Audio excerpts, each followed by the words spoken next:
Black Star Network is here. Oh, no punches! I'm real revolutionary right now. Thank you for being the voice of Black America. All momentum we have now, we have to keep this going. The video looks phenomenal. See, there's a difference between Black Star Network and Black-owned media and something like CNN. You can't be Black-owned media and be scared. It's time to be smart. Bring your eyeballs home. You dig?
Hey, folks, today is Wednesday, October 2nd, 2024. Coming up on Roland Martin Unfiltered, streaming live on the Black Star Network and the campus of Alabama State University. Homecoming week. I'll be speaking tomorrow. We'll be broadcasting here. During today's show, I'll be chatting with the president of the university, talking about HBCUs, talking about, again, how this university is doing post-COVID. So we'll have that conversation. Also, we'll talk about last night's vice presidential debate between Senator J.D. Vance as well as Minnesota Governor Tim Walz, who won, who lost, as well as a new ad the Kamala Harris campaign has dropped regarding that particular debate. Also on the show, the Black Voter Project, their second wave of survey results are in. You know, we've been focusing on black polls that specifically focus on African Americans. Christopher Towler is going to be here breaking down their new survey. Plus, President Joe Biden and Vice President Kamala Harris traveled to South Carolina as well as Georgia to tour those places ravaged by Hurricane Helene, still causing significant damage. More than 150 people are dead, and they still are searching for folks who are still missing. Also, we'll talk to a reporter with the Philadelphia Tribune about their front page story on Project 2025 and its impact on African Americans. Plus, the DOJ, I keep telling y'all, elections have consequences. They have arrested some 70 white supremacists in California. So we'll tell you about that massive line of arrests that took place today. Folks, it's time to bring the funk. I'm Roland Martin Unfiltered on the Black Star Network. Let's go. He's got it. Whatever the miss, he's on it. Whatever it is, he's got the scoop, the fact, the find. And when it breaks, he's right on time and it's rolling. Best believe he's knowing. Putting it down from sports to news to politics. With entertainment just for kicks, he's rolling. It's on go, y'all. It's Roland Martin, yeah. Rolling with Roland now. He's funk, he's fresh, he's real, the best, you know he's Roland Martin now.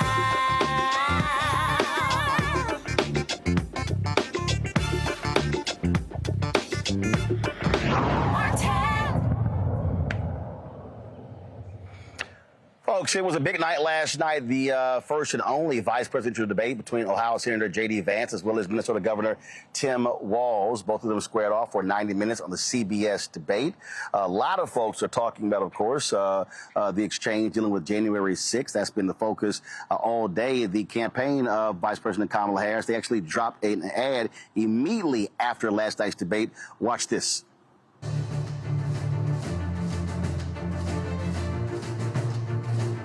It's really rich for Democratic leaders to say that Donald Trump is a unique threat to democracy when he peacefully gave over power. He is still saying he didn't lose the election. I would just ask that. Did he lose the 2020 election? Tim, I'm focused on the future. That is a damning non-answer.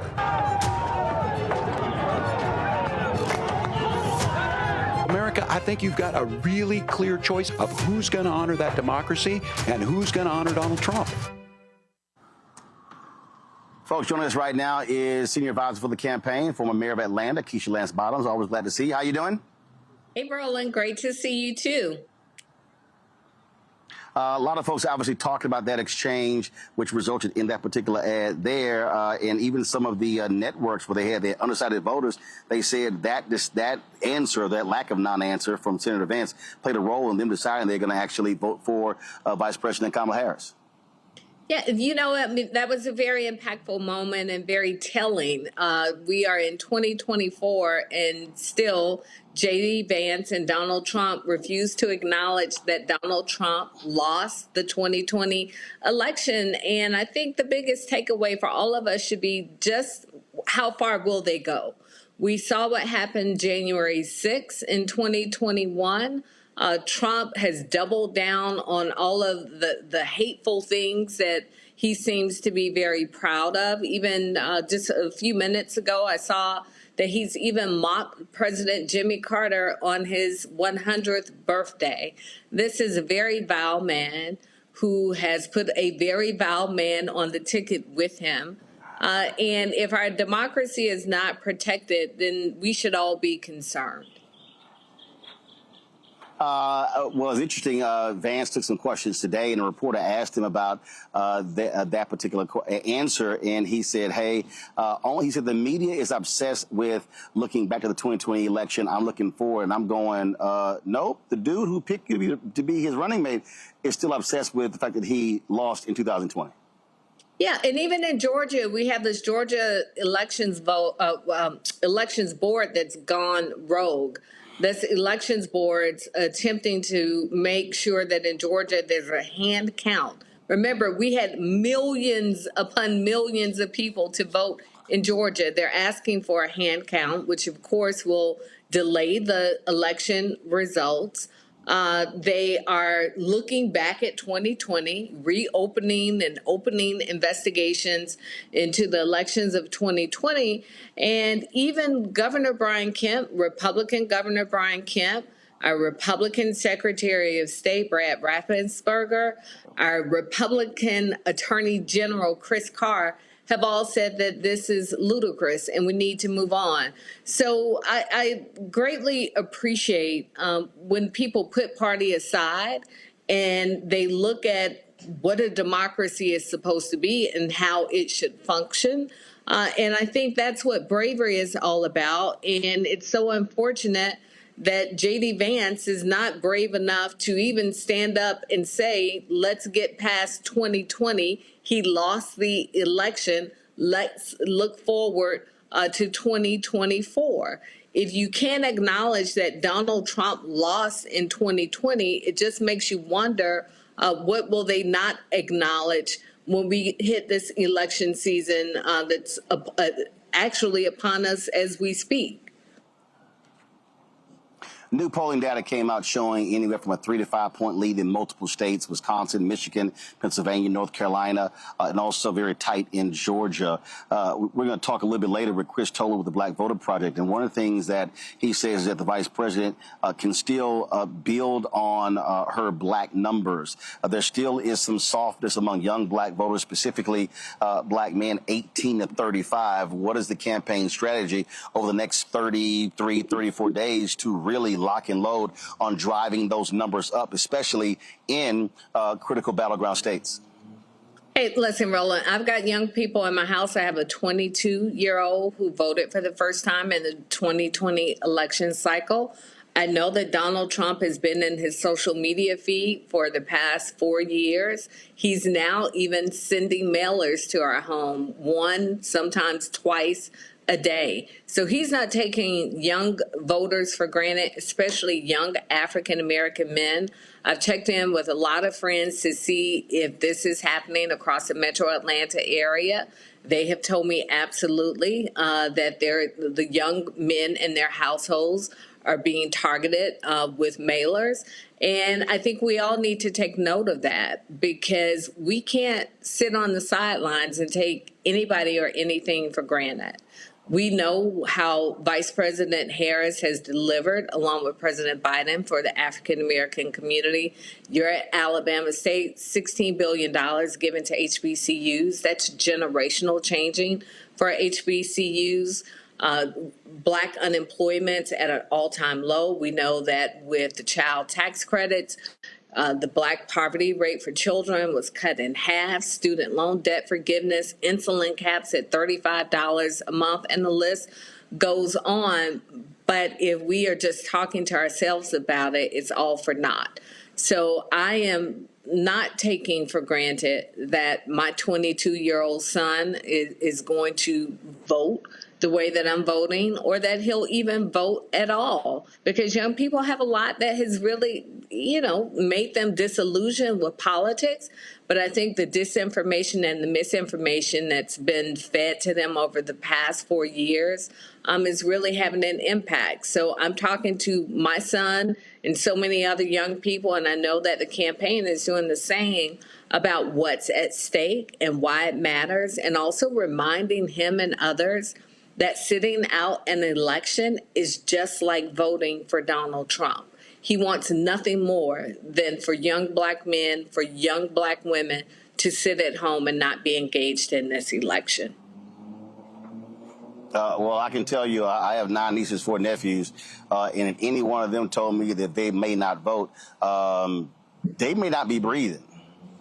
Because I can guarantee you what won't be happening. I guarantee what won't be happening. There will be no Cash Apps, Zelle, PayPal, Venmo.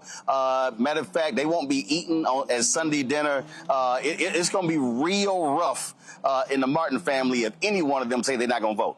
Yeah, and listen, it will be the same way in my household, but the bigger point is that there are a lot of young people who just aren't happy with politics right now.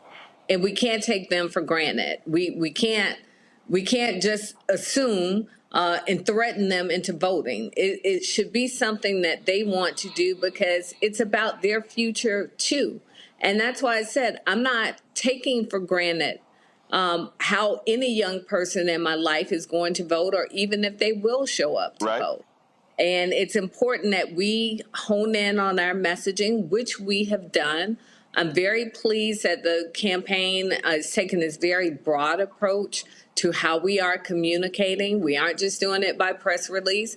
You know, we're reaching young people where they are through TikTok and Instagram and other social media platforms. I think that's important. But nothing beats someone in your ear, in your house, in your community, talking directly to you about the importance of voting. All right. Keisha Lance Bottoms, we certainly appreciate it. Thanks a lot. Thank you. All right, folks, going to go to the break. We come back. We're going to chat with the president of Alabama State University, talking about what's happening here on this campus in this, well, I still hate to say post-COVID world, but that's really what we'll call it. Again, we'll be right back on Roland Martin Unfiltered on the Black Star Network, live from Alabama State University in Montgomery, Alabama. He told us who he was. Should abortion be punished? There has to be some form of punishment. Then he showed us. For 54 years, they were trying to get Roe v. Wade terminated, and I did it, and I'm proud to have done it. Now Donald Trump wants to go further with plans to restrict birth control, ban abortion nationwide, even monitor women's pregnancies. We know who Donald Trump is. He'll take control. We'll pay the price. I'm Kamala Harris, and I approve this message. I get it. The cost of rent, groceries, and utilities is too high. So here's what we're going to do about it.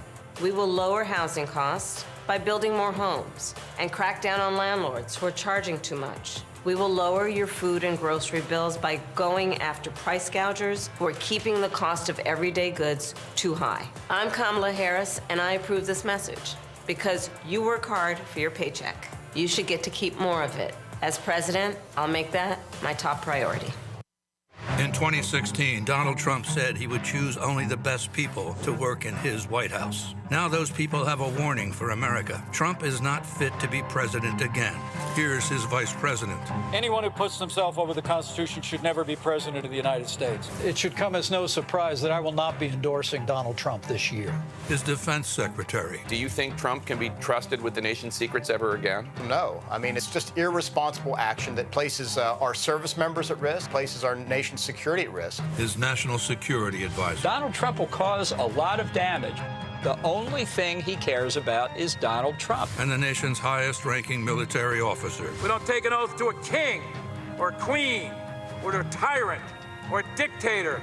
And we don't take an oath to a wannabe dictator. Take it from the people who knew him best. Donald Trump is a danger to our troops and our democracy. We can't let him lead our country again. I'm Kamala Harris, and I approve this message. Bob and I both voted for Donald Trump. I voted for him twice. I won't vote for him again. January 6th was a wake-up call for me. Donald Trump divides people. We've already seen what he has to bring. He didn't do anything to help us. Kamala Harris, she cares about the American people. I think she's got the wherewithal to make a difference. I've never voted for a Democrat. Yes, we're both lifelong Republicans. The choice is very simple. I'm voting for Kamala. I am voting for Kamala Harris. IVF is a miracle for us because it allowed us to have our family. After having my daughter, I wanted more children, but my embryo transfer was canceled 8 days before the procedure. Donald Trump overturning Roe v. Wade stopped us from growing the family that we wanted. I don't want politicians telling me how or when I can have a baby. We need a president that will protect our rights, and that's Kamala Harris. I'm Kamala Harris, and I approve this message. Kamala Harris has never backed down from a challenge. She put cartel members and drug traffickers behind bars, and she will secure our border. Here's her plan. Hire thousands more border agents, enforce the law and step up technology, and stop fentanyl smuggling and human trafficking. We need a leader with a real plan to fix the border, and that's Kamala Harris. I'm Kamala Harris, and I approve this message. The overturning of Roe almost killed me. I had a blood clot in my uterus that caused my labor to have to be induced because of the overturn of Roe v. Wade. I wasn't able to get life-saving treatment sooner. I almost died. And that's because of the decision that Donald Trump made. I was able to get Roe v. Wade terminated, and I'm proud to have done it. The doctors and nurses were afraid that if they treated me in the incorrect way, that they would be prosecuted for that. And that's appalling. Donald Trump says that women should be punished. Do you believe in punishment for abortion? There has to be some form of punishment. For the woman? Yeah. I believe that women should have reproductive freedom to make the choices about their own bodies. 4 more years of Donald Trump means that women's rights will continue to be taken away one by one by one by one. This has to stop because women are dying. I'm Kamala Harris, and I approve this message. Here's a 78-year-old billionaire who has not stopped whining about his problems. Oh, she had a big crowd. Oh, the crowd. This weird obsession with crowd sizes. It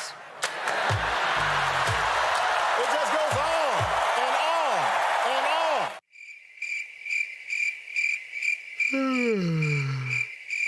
America's ready for a new chapter. We are ready for a President Kamala Harris. I'm Kamala Harris, and I approve this message. Hi, my name is Freddie Ricks. I'm from Houston, Texas. My name is Sharon Williams. I'm from Dallas, Texas. Right now, I'm rolling with Roland Martin Unfiltered, uncut, unplugged, and undamn believable. You hear me?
All right, folks, we're here on the campus of Alabama State University. It is homecoming week here in Alabama. And so, of course, I'll be speaking tomorrow at 11 a.m.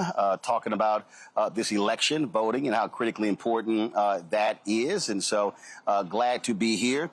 We've got a lot of things that have happened. Of course, there are activities happening all over the city. Folks have been coming in, traveling. They've been doing all they need to do. And so you expect a lot of people. And so let me say this here before I talk to the president. If y'all coming in for homecoming, leave a check. Not to the hotels, not to bars, not to restaurants. Leave a check for the university. So y'all know how I feel about that. Joining us right now. And I'm sure my next guest agrees with me, Dr. Quinn Ross, president of Alabama State. How you doing? I'm doing well. First of all, y'all, let's be real clear. Alabama State got the proper colors. Okay, black and gold. So I know that hurts your feelings, because he actually had another comment on my black and old gold. I'm like, really? I said, there's only one frat, the rest are youth groups. So which little youth group you in? Listen, but the black and gold pays my bills. So yeah, there you go. I advise you. Fraternity Incorporated. Oh, that's cute. Hi. That's cute. You run by the Q. It's a nice little group, but it's more alpha HBCU presidents than anybody. So let me see. You don't want to start counting, because you know it's going to be rough on you. Y'all know. Y'all know, because the Qs, they get a little extra now, just letting y'all know. Well, we happen to have you on campus. Well, I'm happy to be here. We were at the Port City Council, yep. and we talked about you not having been on the campus. Yep. I wanted you here. Because so many people have hit me. And people are like, yo, I don't see you wearing Alabama State stuff. I said, listen, I only wear HBCU gear in my show that I've actually been to. And so I'm here. So now it ain't just no longer Alabama A&M, because they invited me about 5 years ago. So I'm here. Glad to be here. That's right. Let's talk about, we were just talking about, Keisha Lance Bottoms was just mentioning the $17 billion HBCUs have gotten in Biden-Harris. And I pull the numbers up. And state funding for the university is around $54 million, but this university got $232 million in COVID funding. And I've talked to many HBCU presidents. They've talked about how critical that money was in 2020 and 2021 for the survival. And it's really helped a number of HBCUs, especially, forgiving the loans. Listen. This is the most consequential investment that's been made in the HBCUs in the history of this country. And definitely the investment that has been made has put Alabama State University on an upward trajectory. When you talk about the loan forgiveness and, of course, the HBCU Capital Finance Program, we participated in that program just to refinance our debt. But having been a part of that program during COVID, once they forgave those debt, that put us in a position where the only thing that we owed on this campus was our stadium. And so it paid off everything else. Wow. So we were able to. How much was that? That was about $150 wow. million. And of course, our stadium was newly built, and we were able to go to the market and refinance that. But, I was telling one of my colleagues the other day that what happened through COVID and the investment that we've gotten from the Biden-Harris administration, if we were not able to reset then, that there's a problem. If we were not able to take what we were given and leverage it in order to put our institutions on a different trajectory, then there's a problem. And so we've benefited greatly here at Alabama State University.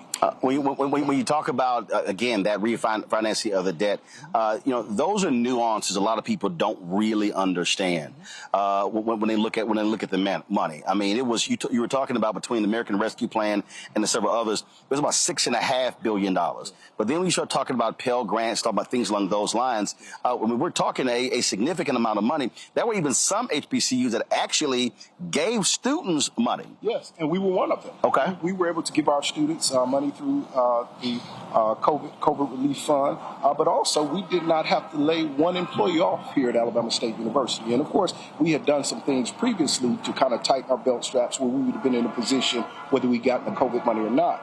But that just allowed us not only to keep all of our faculty and our staff and everyone employed during that time, but it also helped us to look at how we can build up our endowment and build up things that would give us stability in the future. And so we benefited greatly from that, and I'm thankful to the Biden-Harris administration. When you talk about that particular piece there, we have seen, obviously, it was post-George Floyd. There were a number of donations that were made to many HBCUs, but we've seen that continue, and we also have seen HBCUs focusing on online learning.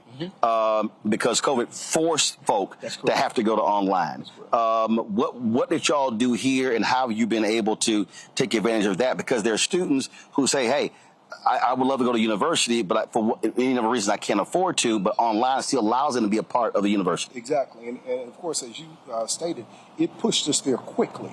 And we have benefited from that.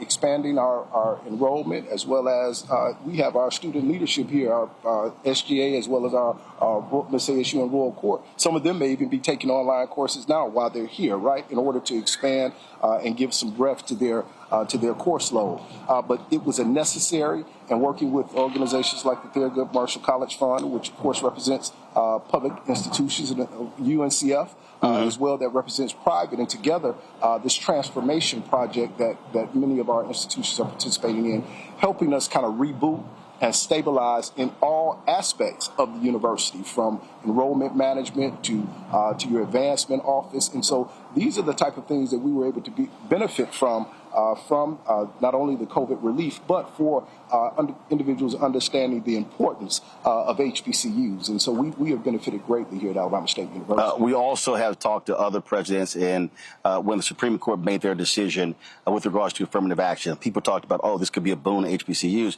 But actually, you have seen tremendous growth in the last several years, even before that particular decision.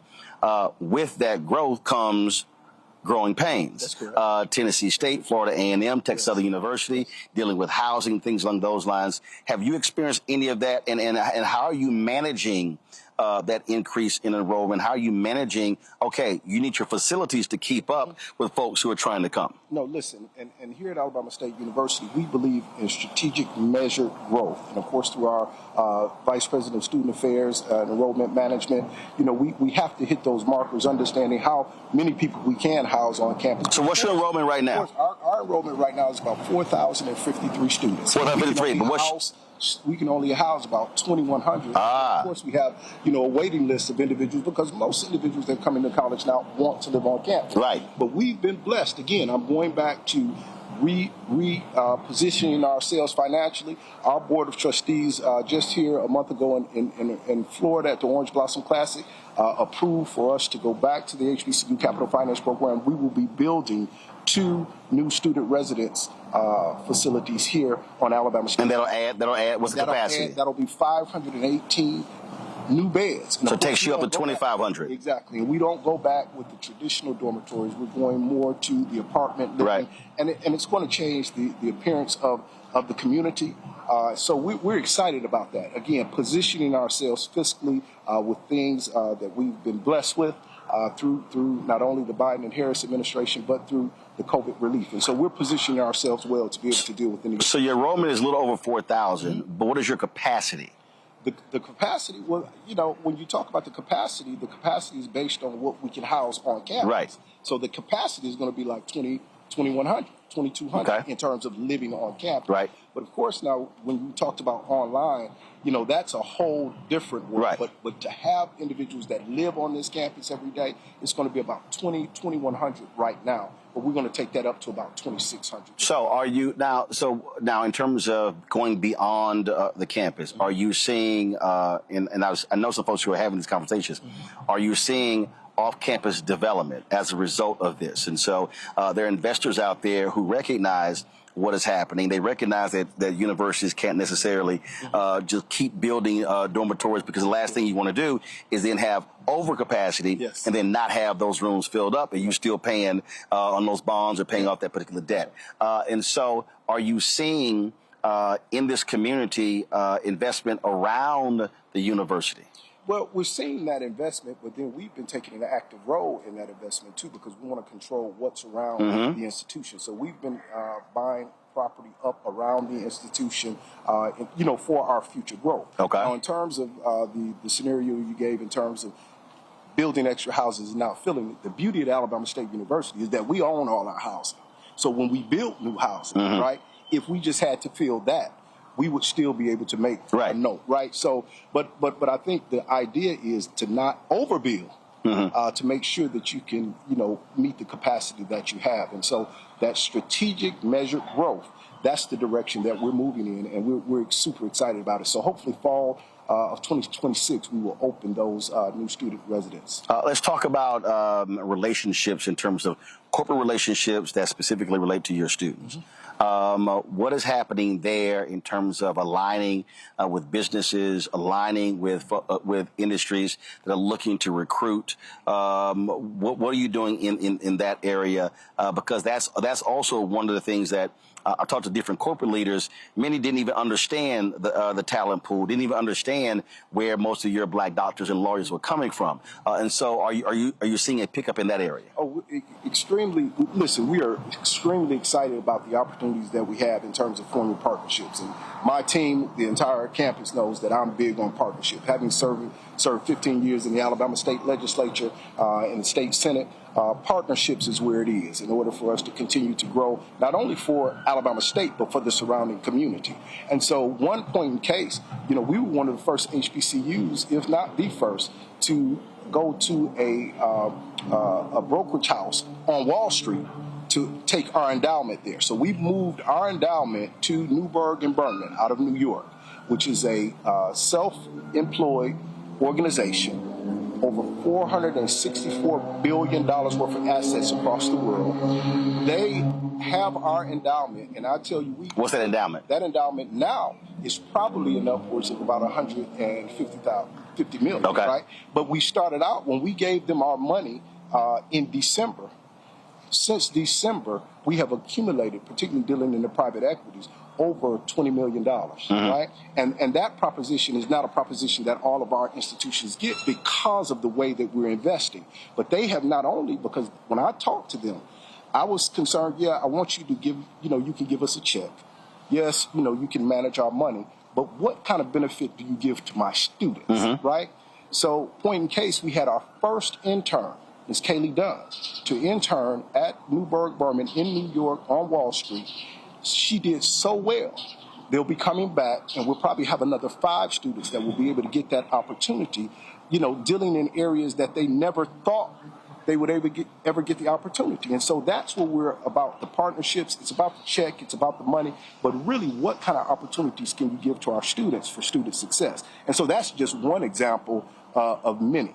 Deloitte is another one that we're dealing with in terms of our student interns being able to Price Waterhouse.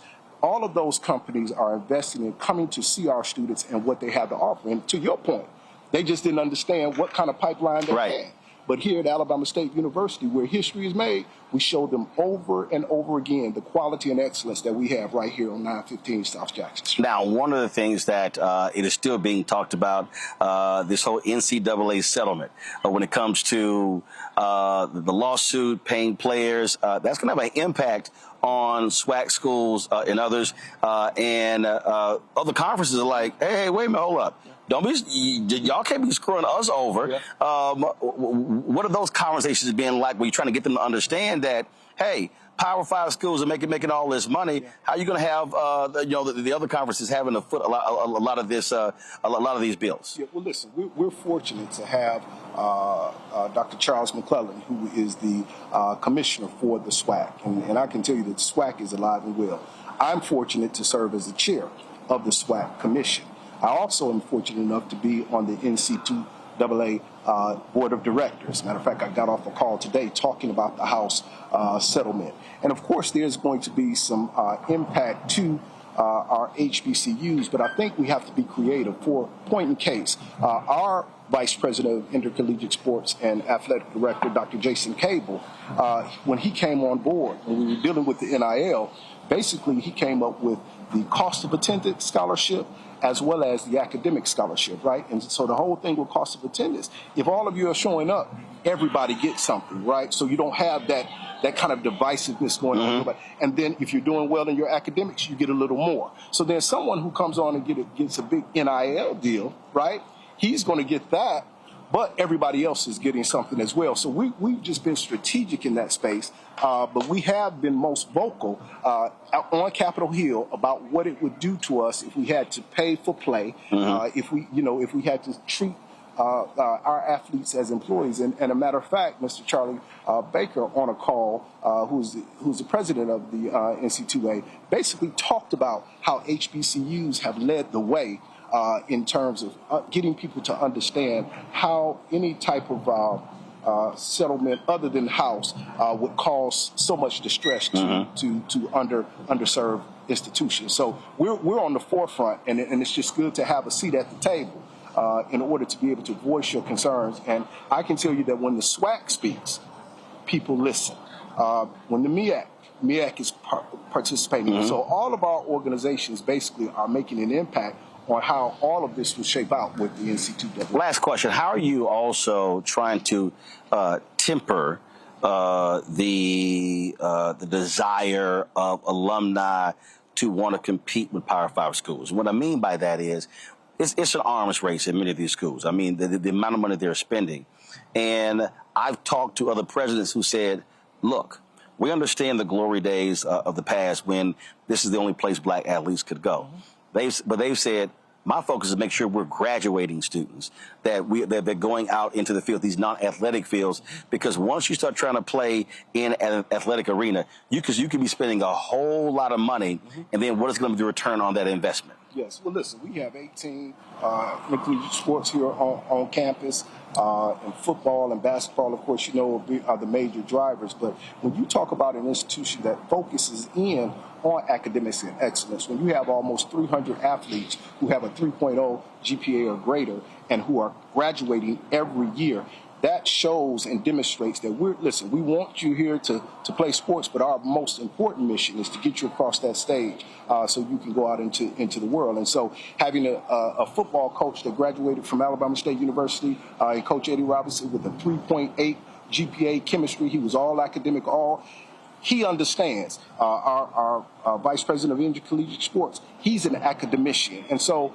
we know that students can go anywhere else, but when we walk you through Alabama State University to show you all that you can receive here, plus you're going to get your degree, we want those students who want to be with us, right? And so that's how we build our athletic teams. All right. Well, sounds great. Well, Doc, good to see you. It sounded to me like you were trained by an alpha. Man, so I think you want to get Alpha all the credit. Of course. But listen, I had to represent my SGA, my student government leaders, and our queens, and this is my support system. This is why I do this job. All of my VPs, we're a family here. We're a place where history is made. And listen, we're happy that you're here. We hope you stick around for all glad to be here. And actually, I was going to bring this up tomorrow in my speech, because I said so I'm reading a book.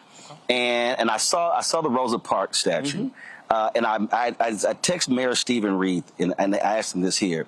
It is stunning to me that there is no statue to Joanne Robinson in this city. And it was the Women's Political Council and her running those copies off on this campus. I said, he said, I want to dedicate a street. I said, no. I said, to me, there should be something. There should be a monument to that sister on this campus. Listen. And I emailed the last 5 AK presidents the same thing. I was like, yo, she was one of y'all. Listen, we made news when we took down Bill Graves' name off of our bell tower dorm, and we put Joanne Robinson's name there. See, because where my office sits in Council Hall, in the basement, that's where they churned out the leaflets to tell individuals to stay off the bus. And so she was a professor on this campus. So it's not lost on us the contributions that she made. Because when you talk about the whole civil rights and those sisters and the sisters, you talk about Rosa Parks. But listen, when you have Ralph Abernathy, who's a student, a graduate of Alabama State University, Fred Reese from Selma, who's a graduate of Alabama State University, Fred Shuttlesworth, when you fly into Birmingham, it's a place where history is made. That's not by accident.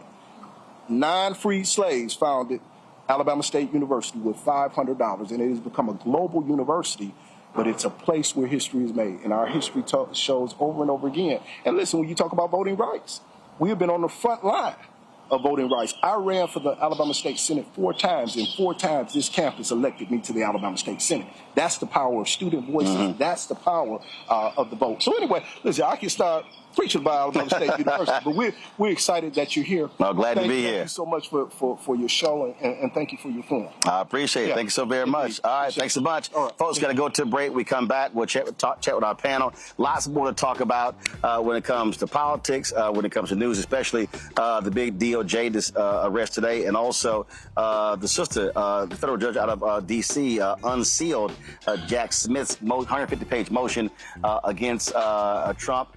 Interesting information in there as well. We'll talk about all of that right here on Roland Martin Unfiltered, right here on the Black Star Network, coming to you live from Alabama State University in Montgomery, Alabama. Back in a moment. He told us who he was. Should abortion be punished? There has to be some form of punishment. Then he showed us. For 54 years, they were trying to get Roe v. Wade terminated, and I did it, and I'm proud to have done it. Now Donald Trump wants to go further with plans to restrict birth control, ban abortion nationwide, even monitor women's pregnancies. We know who Donald Trump is. He'll take control. We'll pay the price. I'm Kamala Harris, and I approve this message. I get it. The cost of rent, groceries, and utilities is too high. So here's what we're going to do about it. We will lower housing costs by building more homes and crack down on landlords who are charging too much. We will lower your food and grocery bills by going after price gougers who are keeping the cost of everyday goods too high. I'm Kamala Harris, and I approve this message because you work hard for your paycheck. You should get to keep more of it. As president, I'll make that my top priority. In 2016, Donald Trump said he would choose only the best people to work in his White House. Now those people have a warning for America. Trump is not fit to be president again. Here's his vice president. Anyone who puts themselves over the Constitution should never be president of the United States. It should come as no surprise that I will not be endorsing Donald Trump this year. His defense secretary. Do you think Trump can be trusted with the nation's secrets ever again? No. I mean, it's just irresponsible action that places our service members at risk, places our nation's security at risk. His national security advisor. Donald Trump will cause a lot of damage. The only thing he cares about is Donald Trump. And the nation's highest-ranking military officer. We don't take an oath to a king or a queen or to a tyrant or a dictator. And we don't take an oath to a wannabe dictator. Take it from the people who knew him best. Donald Trump is a danger to our troops and our democracy. We can't let him lead our country again. I'm Kamala Harris, and I approve this message. Bob and I both voted for Donald Trump. I voted for him twice. I won't vote for him again. January 6th was a wake-up call for me. Donald Trump divides people. We've already seen what he has to bring. He didn't do anything to help us. Kamala Harris, she cares about the American people. I think she's got the wherewithal to make a difference. I've never voted for a Democrat. Yes, we're both lifelong Republicans. The choice is very simple. I'm voting for Kamala. I am voting for Kamala Harris.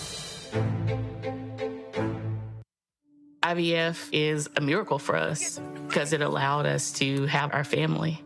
After having my daughter, I wanted more children, but my embryo transfer was canceled 8 days before the procedure.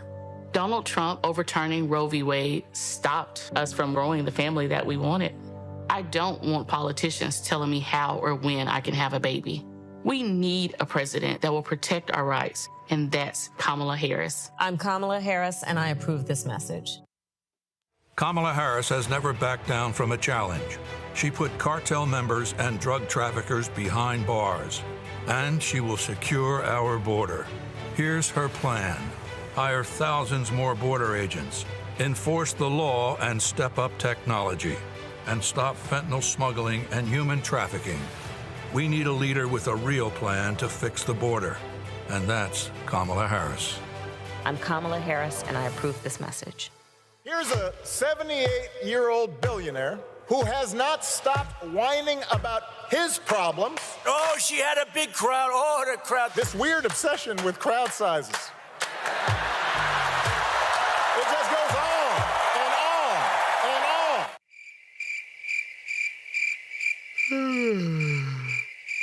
America's ready for a new chapter. We are ready for a President Kamala Harris. I'm Kamala Harris, and I approve this message. Winners never back down from a challenge. Champions know it's anytime, any place. But losers may whine and waffle and take their ball home. Trump now refusing to debate a second time. He did terribly in the last debate. He's so easily triggered by Kamala Harris. Well, Donald, I do hope you'll reconsider to meet me on the debate stage. If you've got something to say it to my face. I'm Kamala Harris, and I approve this message.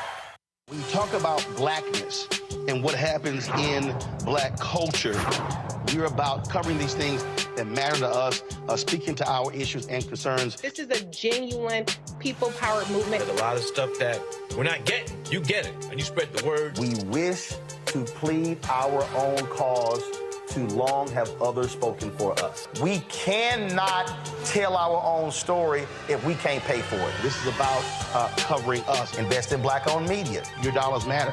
We don't have to keep asking them to cover our stuff. So please support us in what we do, folks. We want to hit 2,000 people, $50 this month, raise $100,000. We're behind 100,000, so we want to hit that. Y'all money makes this possible.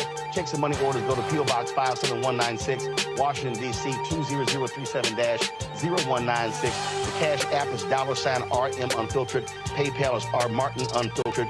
Venmo is RM Unfiltered. Zelle is Roland at RolandSMartin.com. Black Star Network is this. A real revolutionary right now. Support this man, Black Media. He makes sure that our stories are told. Thank you for being the voice of Black America, Roland. Stay black. I love y'all. All momentum we have now, we have to keep this going. The video looks phenomenal. See, there's a difference between Black Star Network and black-owned media and something like CNN. You can't be black-owned media and be scared. It's time to be smart. Bring your eyeballs home. You dig? Pull up a chair. Take your seat at the Black Table with me, Dr. Greg Carr, here on the Black Star Network. Every week, we'll take a deeper dive into the world we're living in. Join the conversation only on the Black Star Network.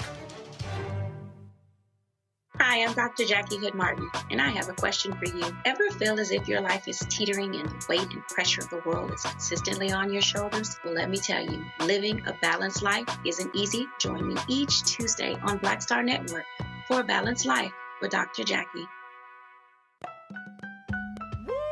We're all impacted by the culture, whether we know it or not. From politics to music and entertainment, it's a huge part of our lives, and we're going to talk about it every day right here on The Culture with me, Faraji Muhammad, only on the Black Star Network. I'm Deborah Owens, America's Wealth Coach, and my new show, Get Wealthy, focuses on the things that your financial advisor and bank isn't telling you, but you absolutely need to know.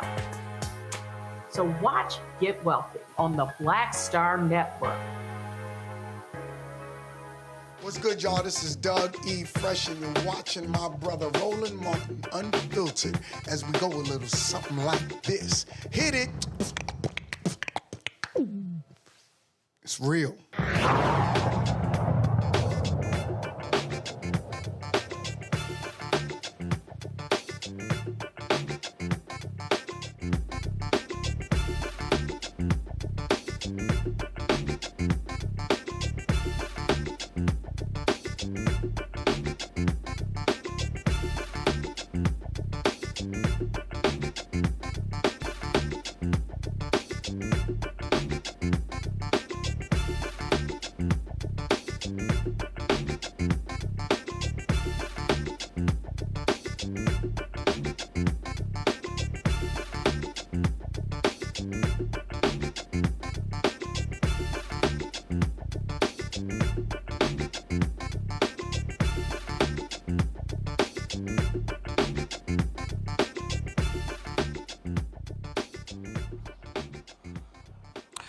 All right, folks, welcome back to Roland Martin Unfiltered here at the campus of Alabama State University in Montgomery, Alabama. Let's bring in our panel right now. Rebecca Carruthers, Vice President of Fair Election Center out of Washington, D.C. Gavin Reynolds, contributor with The Root and former speechwriter to Vice President Kamala Harris out of New Haven, Connecticut. Teresa Lundy, Principal Founder of TML Communications out of Philadelphia. Glad to have all three of you. Rebecca, I want to start with you. You heard me talk to Dr. Ross there, and the point that I was making in terms of Biden-Harris administration, HBCUs at $17 billion, the impact, and this is because I've heard black folks talk about, well, that's just for HBCUs. They got to understand that's for the surrounding area as well. When you talk about that level of investment, when you start talking about increasing students, increasing faculty and staff, that also means housing. That means folks are eating. That means people are going to restaurants. And so the impact of that $17 billion investment goes beyond just students, faculty, and staff. You know, to be clear, Roland, something that people have to understand, they have to understand what the funding mechanism is for HBCUs in this country. First of all, the HBCU designation was in the 1964 Civil Rights Act for the schools that were created to educate Black students in this country when segregation did not allow Black students to attend certain predominantly white institutions. You had HBCUs that were set up and that were created. Specifically, you know, Alabama State, for the audience, heard that it was actually Black folks, formerly enslaved folks, who founded Alabama State. That wasn't the case for every HBCU. But within that funding mechanism, predominantly white institutions have a different funding formula than HBCUs. So this is not money that HBCUs are getting in addition or extra, and it's despite what PWIs are getting. If HBCUs in this country were funded the same way from both federal and state governments at the rate of predominantly white institutions, we would definitely see more advances in infrastructure and more things that HBCUs could do to serve their campuses, their students, and then the greater community. But to your point, Roland, many of our HBCUs are located in areas where it is the main economic engine in that particular area. So we know from an economics perspective, if more money and more investment is put into HBCUs, the towns, the cities in which the HBCUs are located will also receive economic benefits as well. So Teresa, you heard me talk to Dr. Ross about going beyond the area. And again, when I think about my alma mater, Texas A&M University, I remember the student housing, and I remember there being this off-campus dormitory style apartment that actually used to be a hotel. I go back 10, 20 years later, massive development all around College Station, private investors, building elaborate housing, things along those lines. And this is the thing that I'm trying to get people to understand. Black folks who say, well, Biden-Harris ain't did enough for black people.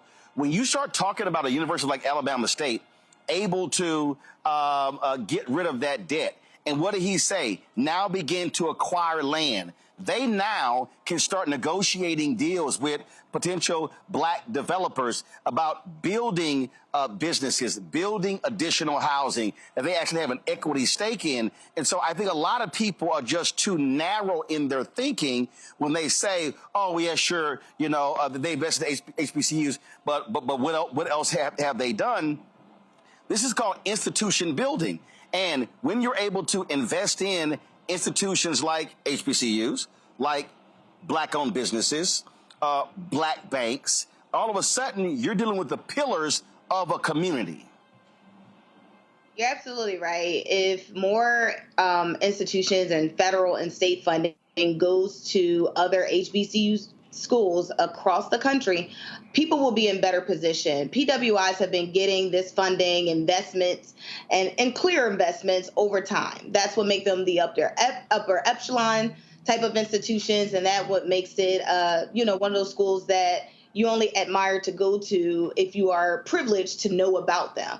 But HBCU schools, having those investments allow the individuals that's actually taking those courses, those classes, investing in those groups and programs to do more, not only in their communities, but in their neighborhoods. And so it's oftentimes that we see the investments only look like kind of like scraps. Little portions of it are going to HBCUs, but if they think broader and really add an equal amount of portion between HBCUs and PWIs, they'll start to see the investment not only in the workplace, but also in their families and also changing the GDP overall. So, Gavin, in a moment, I'm going to talk with Christopher Towler with the Black Voter Project. And listen, when you start talking about battleground states, we start talking about North Carolina, talking about Georgia, even when you talk about Philadelphia, where you have Lincoln, where you have Cheney State, in Pennsylvania, you also have Lincoln University. We're talking about individuals who are going to those places, individuals who are graduating, but again, the broader community. I just think that when I listen to critics talk about what they say hasn't been done, I think they simply are grossly ill-informed in terms of what actually is happening and the impact when you have individuals in the White House who understand these communities. Listen, Donald Trump went to an HBCU by accident when they had an event at Benedict College, which was supposed to be a bipartisan deal. It really was they didn't want to turn to a Trump rally. I don't think J.D. Vance even knows where Wilberforce or Central State is. And so when you start talking about, who you're going to vote for, you vote for the folks who are going to place the resources where they need to go. And so this is a voting decision that you should be factoring in where money is being sent. Roland, I don't think J.D. Vance knows what HBCU stands for, to be quite honest. But you're so right. Who is in the White House has a direct impact on the success and the ability of our community to thrive. And if we look at the amount of money being invested in HBCUs, it's because of the Biden-Harris administration, specifically a letter that was sent by Education Secretary Miguel Cardona and Agricultural Secretary Tom Vilsack, that we were able to get the data, Roland, that you've been so on the front line of sharing on this show, that land-grant state HBCUs have been underfunded by $13 billion over the past 30 years. That's an underinvestment relative to what our institutions were owed. $13 billion over the past 30 years.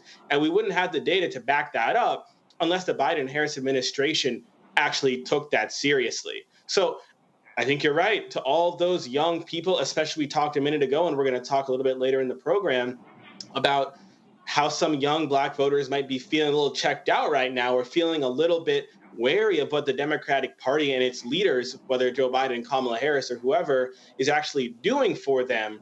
I think we have to break it down to them this way. And someone broke it down to me this way not too long ago, is that when we talk about voting, I think sometimes we think that voting will be the panacea, the one magic silver bullet that will solve all of our problems. We view voting as offense. But I think we have to recognize that voting is defense. It's about protecting what we have as a community. And we know that relative to other communities, it's not what we deserve. But voting is about defense and protecting what we have. And then once we vote our elected leaders into office, the offense is holding them accountable. It's saying, whether Donald Trump or whoever's in the White House, look at what you've done in terms of underfunding our institutions, and now what are you going to do about it? And if you don't do what you need to do about it, then we're not going to vote you back into the White House.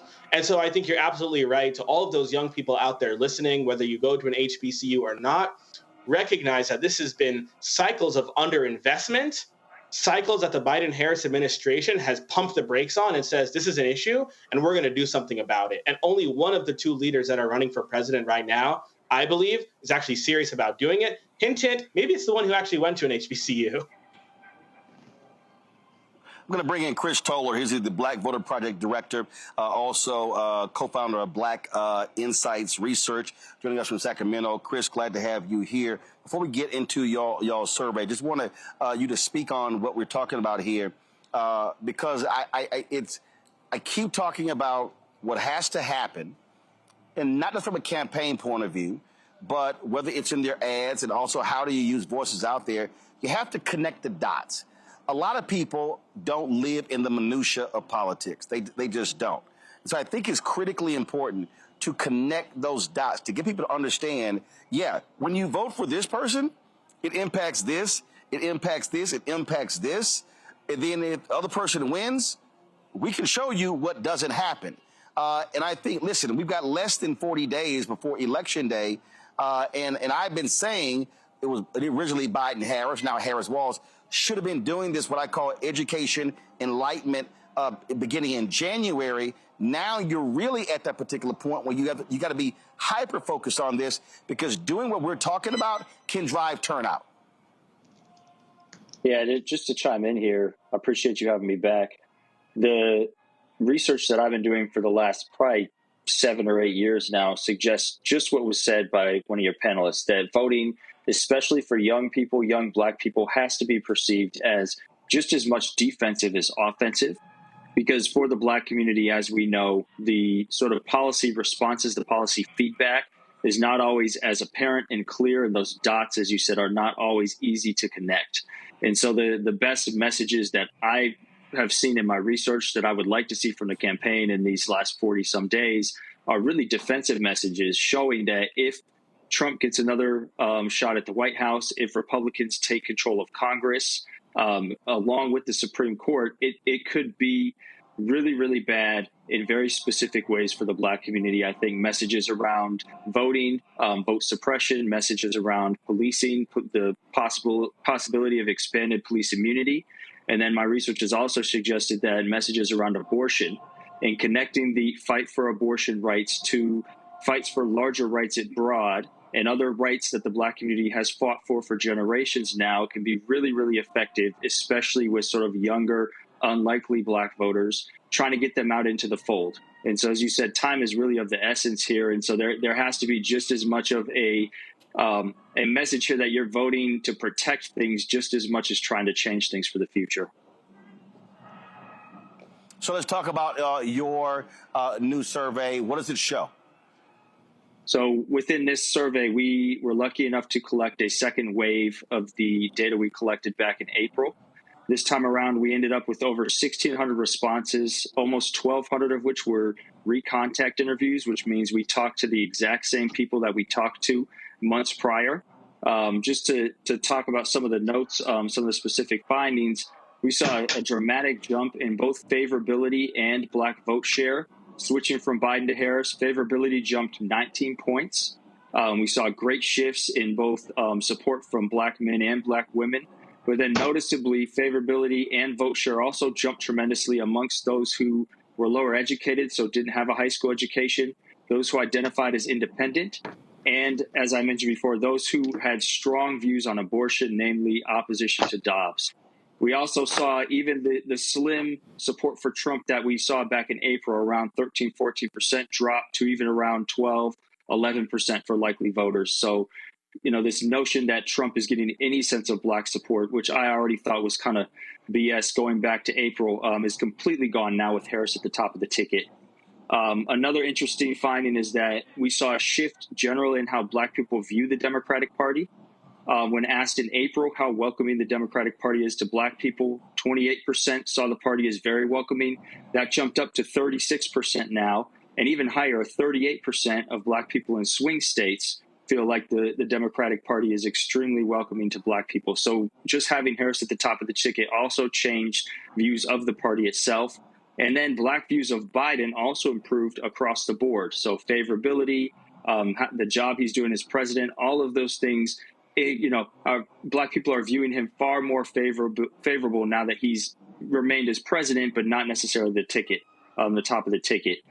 Lastly, because of the uniqueness of the data and the fact that we were able to collect responses from the same people, we were able to take a look at what's driving these changes and really the why behind this increase in support, increase in favorability, and even increase in turnout. And what really stood out is that what people think of Donald Trump and the MAGA movement, how much they see those things as a threat, contributed a great deal to them supporting Harris over Biden. They think Harris has a better shot at beating Trump, is a better sort of defense to Trump. And then abortion really stood out as well. Respondents who feel like abortion is a great threat to the Black community, who are really worried about abortion bans across the country, also were far more likely to support Harris than they were Biden back in April. And so, again, Harris can really capitalize on this and speak to these issues, but she has to do it in a way, and her campaign has to do it in a way that's very specific and targeted to the Black community, right? You can't, just like you can't talk about democracy broadly, you can't really talk about abortion or like the Republican Party broadly either. You have to make it very clear and connected to the threat to the Black community, talk about how abortion is related to maternal mortality rates in the Black community, and specifically, right, going to have disproportionate effects for Black women if we continue to see these really strict abortion bans across the country. And so I'll leave it there, but I'd love to have questions. I haven't seen, I mean, obviously from a television standpoint, you don't have a lot of Black networks, but I haven't seen a Black-specific digital ad.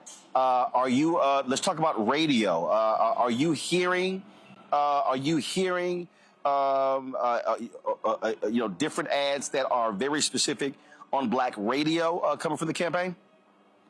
No, I actually haven't heard much coming from the campaign at all directed towards Black folk. I've seen a few ads from smaller PACs that have put out recently in certain states. Like there was an ad in Georgia, I think, the other day specific to Black people. But again, nothing really from the campaign. This is why I'm really trying to push sort of the results of this survey and this research to the forefront here in this last month and a half of campaigning. Because if you don't do this, if you're not targeting Black people specifically, you're really missing out on an opportunity here to capitalize on turning out the most loyal constituency to the Democratic Party, right? Black people could make the difference in states like Georgia, Pennsylvania, especially North Carolina, now that that's in play. But they're only really going to come out. You can only appeal to Black voters with messages that resonate with their experience. And so, again, when the general abortion ad comes on, it's going to do some work, but it's not going to do as much work as a ad specifically directed towards Black people, that represents Black people, that has images of Black women or Black families in the ad, right? These are all things that really need to be taken into consideration that I'm not seeing as much as I would really like to. Questions from our panel. Teresa, I'll start with you. Hey, Chris, thank you so much for that research and data. Despite not having a commercial that is specifically targeted to Black and Hispanics, what else in your research have shown that there has been an increase in engagement amongst Blacks? I think another major factor here is sort of identity.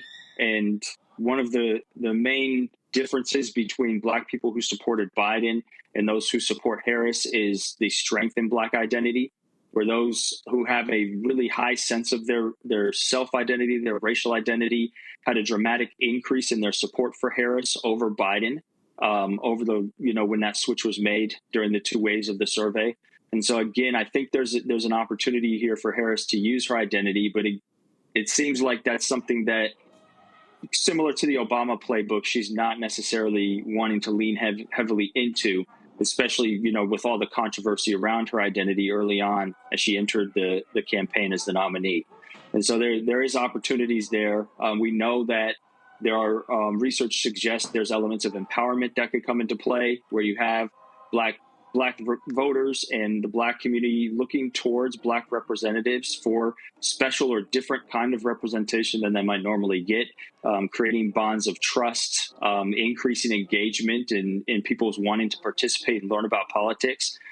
But it has to really be on the part of the campaign to make that connection happen, to show that she will be, a representative that the Black community can really lean into. Thank you. Gavin.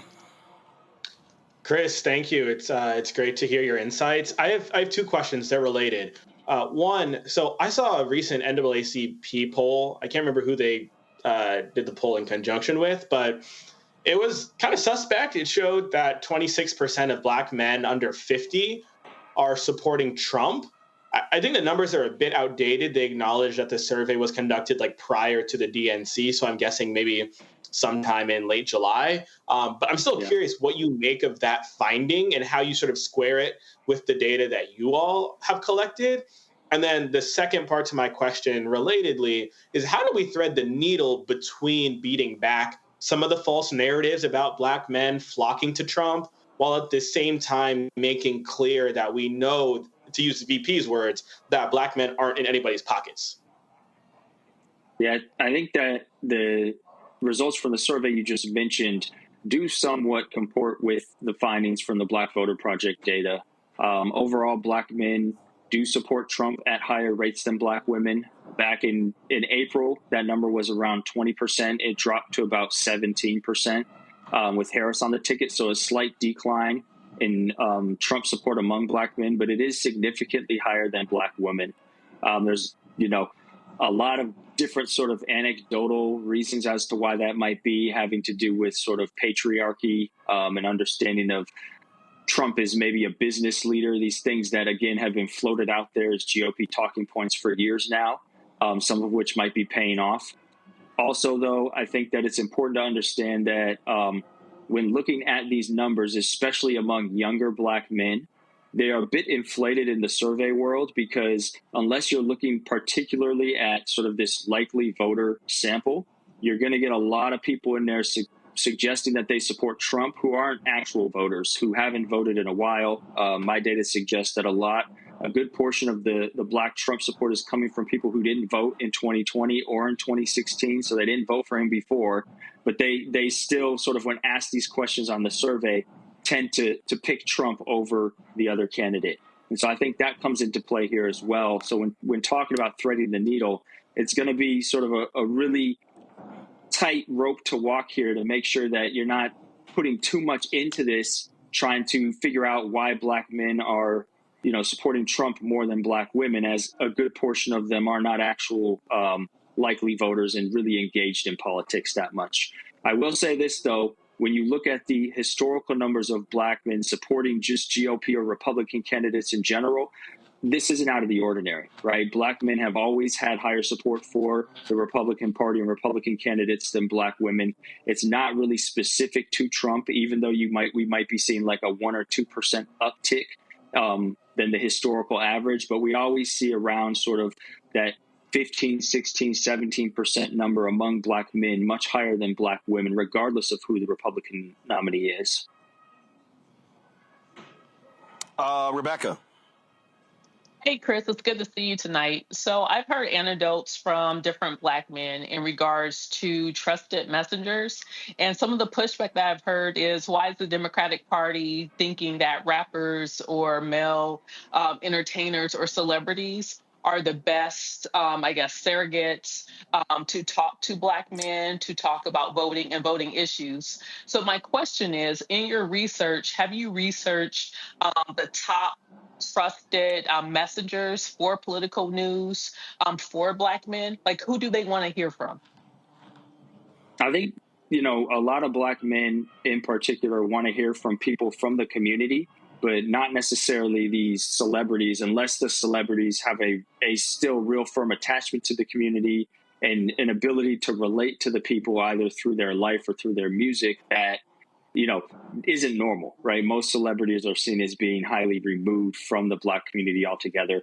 Other research, though, has shown that it's important that we look towards sort of leaders within the community. So here we're talking about possibly pastors, religious clergy, teachers, educators, even different types of athletes, if you will, who have still connections to the community and have sort of a social justice mind frame or platform to direct the attention of these voting blocks when politicians aren't necessarily seen as the most helpful or trusted people themselves.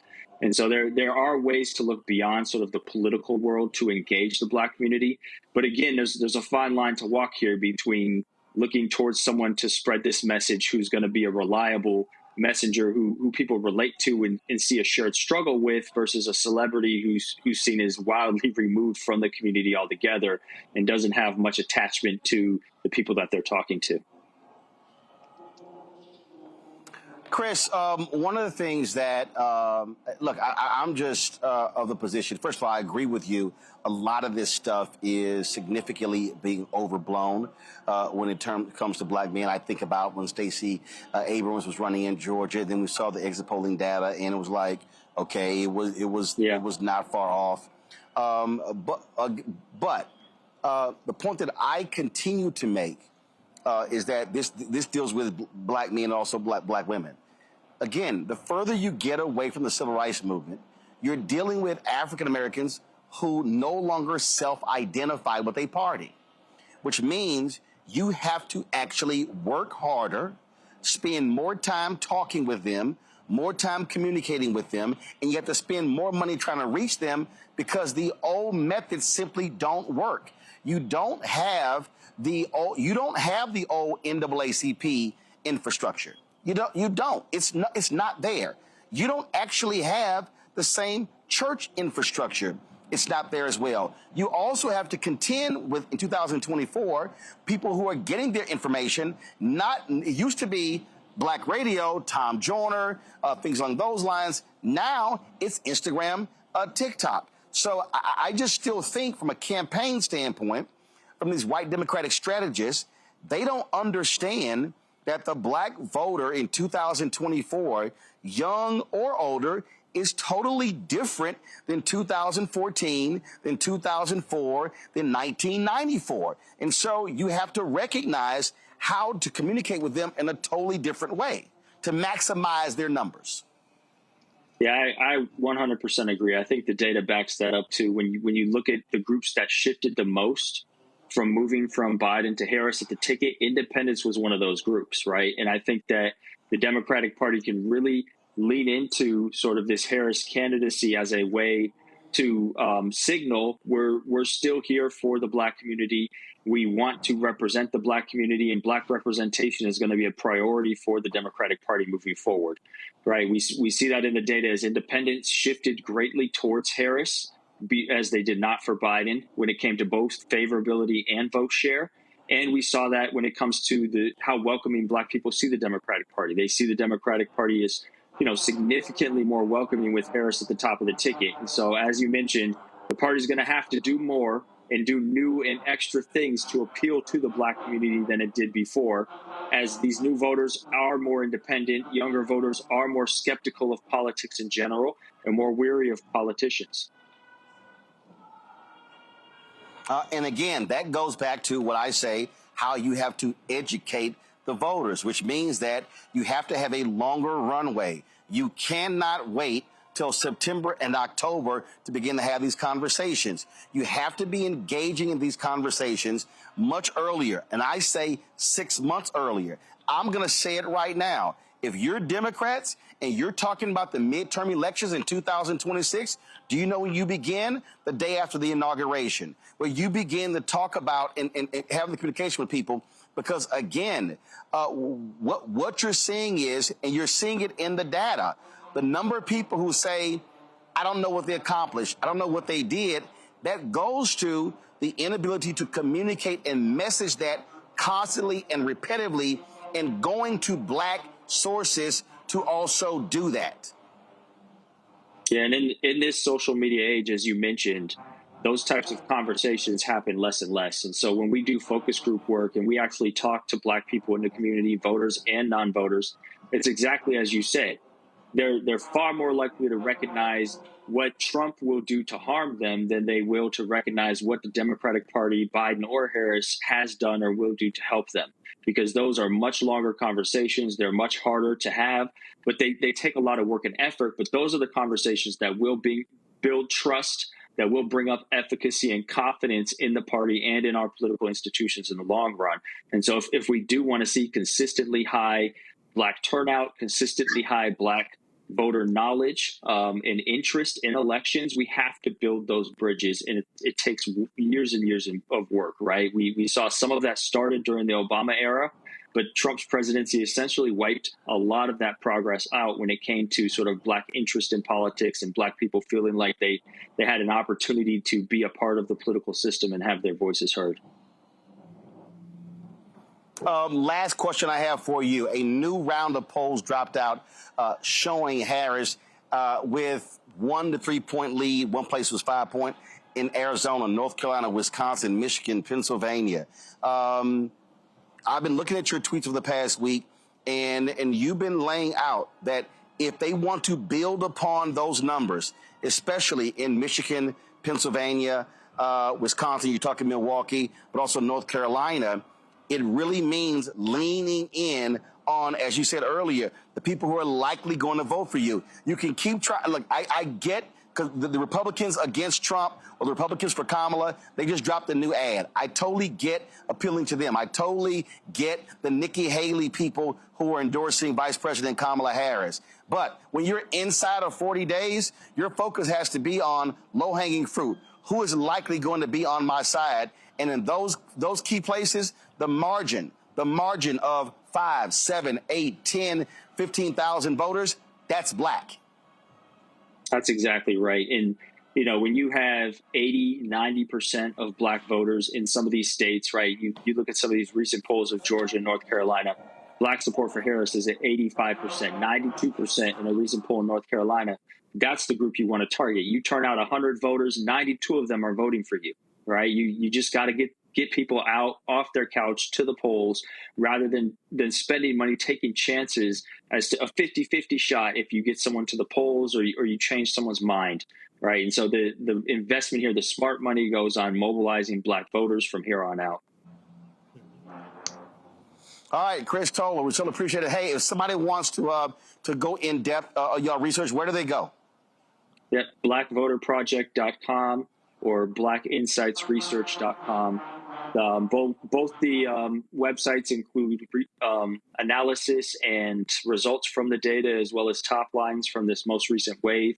Blackinsightsresearch.com also has additional research reports and newsletters available. All right, then. Chris Towler, we still appreciate it. Thank you so very much. Thank you.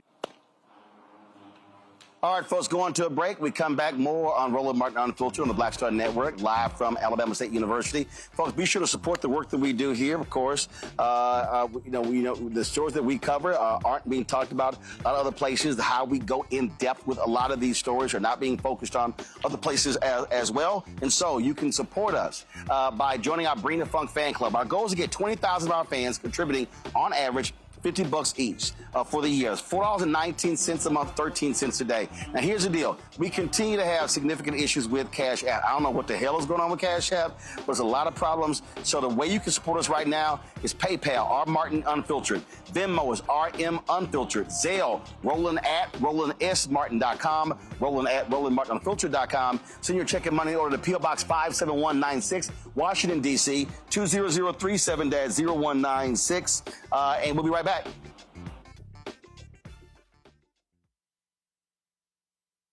He told us who he was.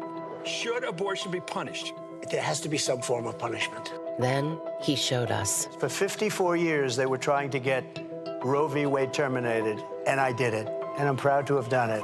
Now Donald Trump wants to go further with plans to restrict birth control, ban abortion nationwide, even monitor women's pregnancies. We know who Donald Trump is. He'll take control. We'll pay the price. I'm Kamala Harris, and I approve this message. I get it.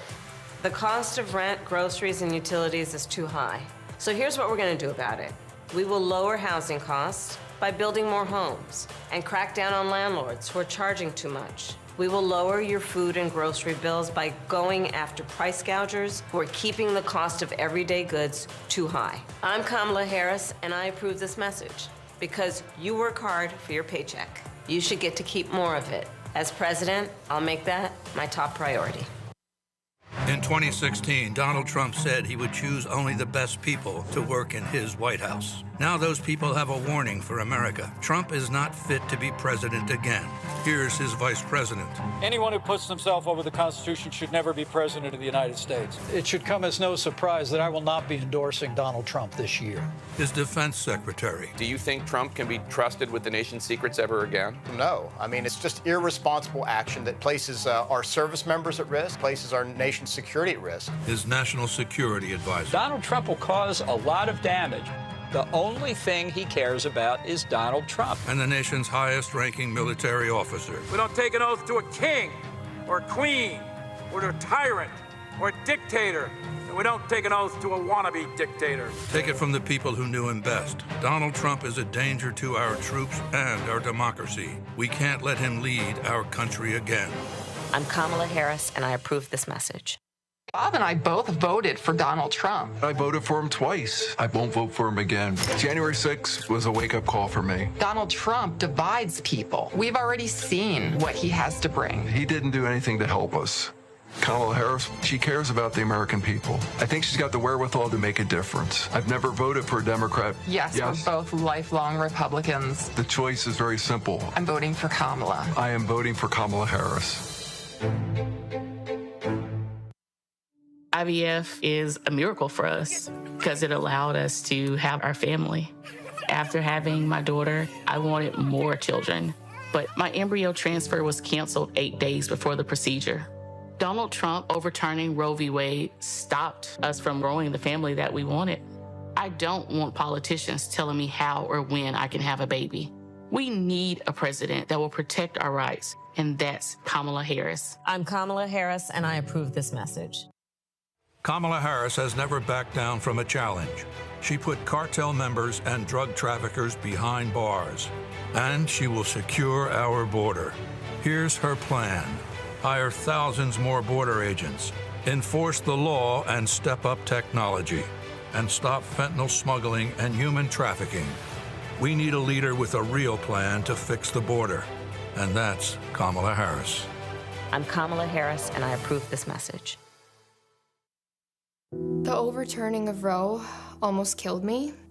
I had a blood clot in my uterus that caused my labor to have to be induced because of the overturn of Roe v. Wade. I wasn't able to get life-saving treatment sooner.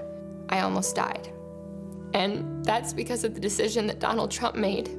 I was able to get Roe v. Wade terminated, and I'm proud to have done it. The doctors and nurses were afraid that if they treated me in the incorrect way, that they would be prosecuted for that.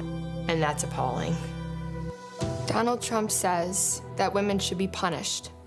Do you believe in punishment for abortion? There has to be some form of punishment. For the woman? Yeah. I believe that women should have reproductive freedom to make the choices about their own bodies. 4 more years of Donald Trump means that women's rights will continue to be taken away one by one by one by one. This has to stop because women are dying. I'm Kamala Harris, and I approve this message. Hey, yo, what's up? This is Mr. Dalvin right here. What's up? This is KC. Sitting here representing the Jodeci. That's Jodeci. Right here on Roland Martin Unfiltered.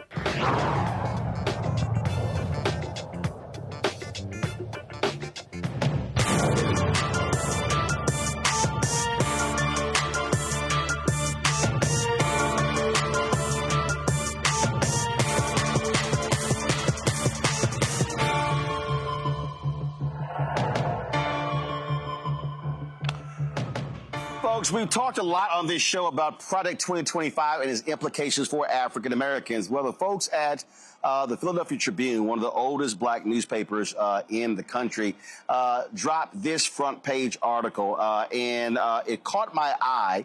And I want to be sure for us to actually, no, guys, I need the full front page. I need you to show the full front page. You cut it off because I need to show the headline and everything. I posted on social media. If y'all can find that, I would appreciate that because it gives you a better understanding of how they sort of position this article. And we're going to show you that. And joining us right now is the author, Christina Christophic. She is the investigations reporter editor for the Philadelphia Tribune. Glad to have you here. Christina, again, it was really important in terms of how y'all framed this story, and it really jumped out. And so talk about the conversation y'all had, why you wanted to shine this very specific spotlight on the impact on African Americans of Project 2025. We saw a lot of, well, first of all, thanks for having us, Roland. And we saw a lot of people talking online about Project 2025. We saw a lot of things that we were like, does it really say that? And we saw also some things that were clearly misinformation. And we wanted to take a look and see, what is this? What does it really say? And what exactly will it do for this country or not for this country? And we knew as we were going through it that this was going to be a big front page piece. And so obviously it's 900 plus pages. And so what was your narrowing process? So it started with me reading all 922 pages. I will confess that I sort of skimmed near the end when I got to chapters. I bet that was fun. Oh, yeah. It was, some real light reading. When I initially volunteered to read it, I said, I can do it in like a week. And then as I got into it, I found things that, like, there were acronyms I had never heard before. There was jargon I had never heard before. There were things that I didn't remember happening the way that the authors said they happened. For example, they blamed the Flint water crisis on Obama. They praise Arizona as an example of a good education system, while Arizona is consistently in the bottom 10 nationally. And so I had to like Google and say, wait, is that real? Am I remembering this correctly? But I got through it, decoded it, and then I spoke with a bunch of Black leaders in and around Philadelphia about what stood out to them in Project 2025.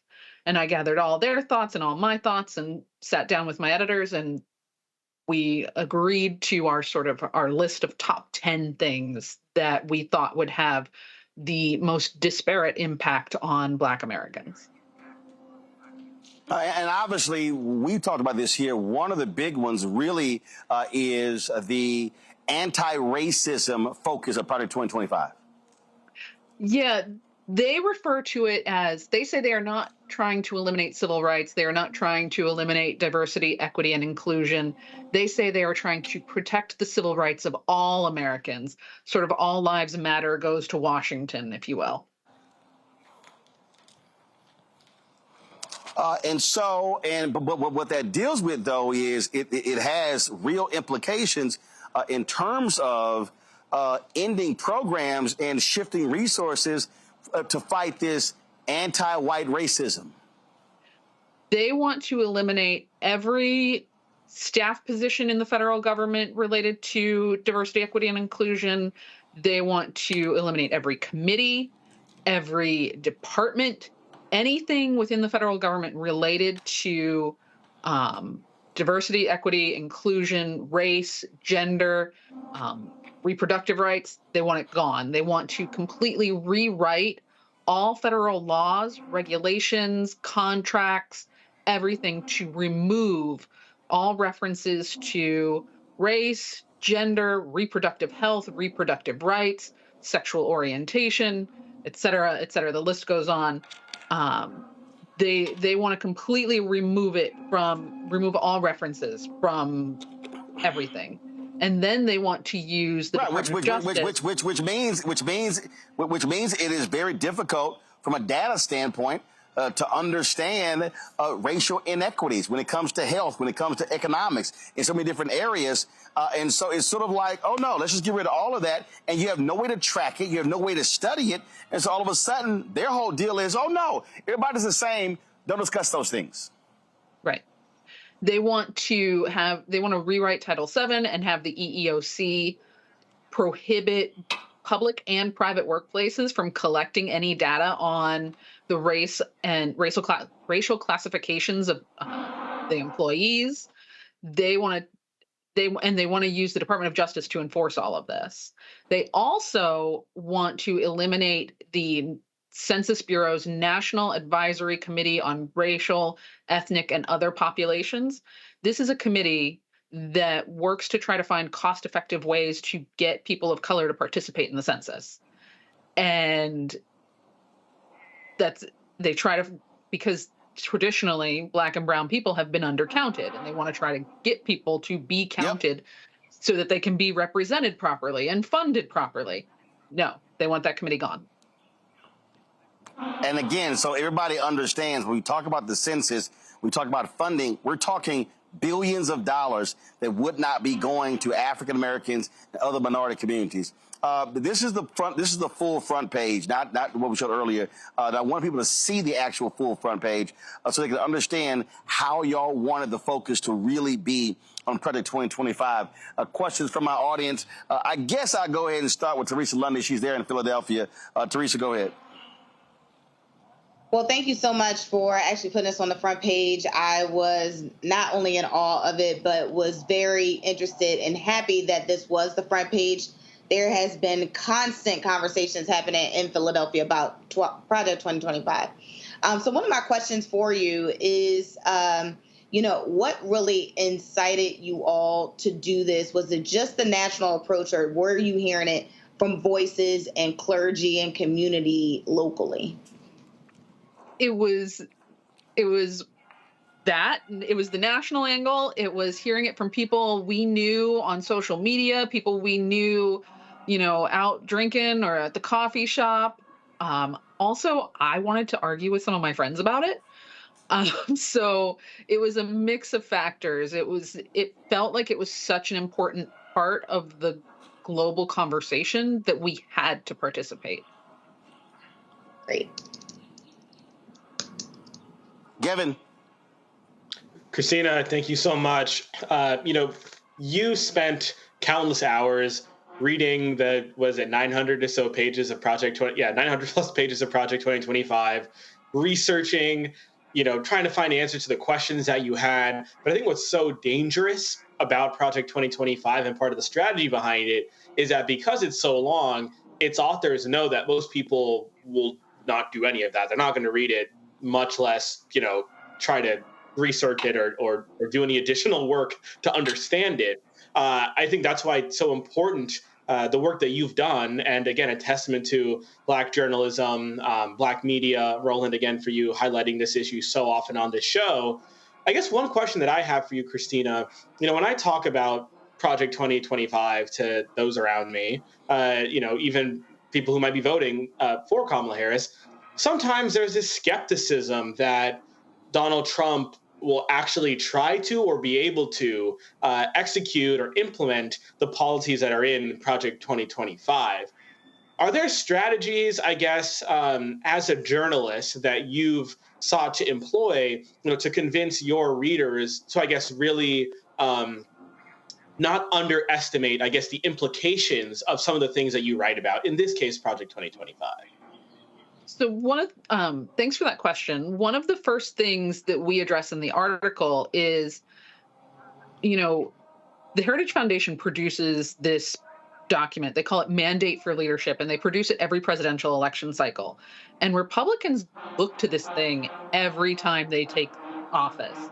And the Heritage Foundation claims that Ronald Reagan enacted 60% of their recommendations before the end of his presidency.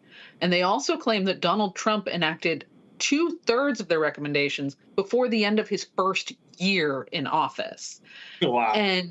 And so I think when you say that and when you share that with people, like, that makes it more real. Otherwise it's kind of easy to dismiss it as like, oh, this is some fantasies from the Heritage Foundation, or Donald Trump didn't really write this. It's not his. But he might not have written it, but he definitely used a previous edition as his sort of like playbook for his presidency. Thank you. Well, look, first of all, we have the history. He followed the Federalist Society, everything they wanted to do. There's no doubt in my mind he's going to do whatever Project 2025 lays out, because that's his people. And in fact, at his rally today, who did he have introducing him there? The author of Project 2025, Rebecca.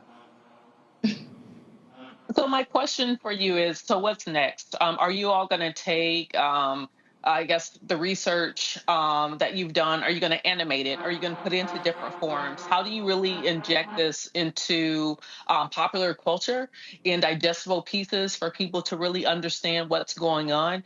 Because my thought, I'm thinking about like the rollout, like with the 1619 project, even regardless of what happens on November 5th, there still needs to be some type of public awareness, because the idea of some of the things that are in Project 2025, there needs to be public education around it so people understand the need to reject it and what the underlying pinning underneath the type of agenda that would push Project 2025.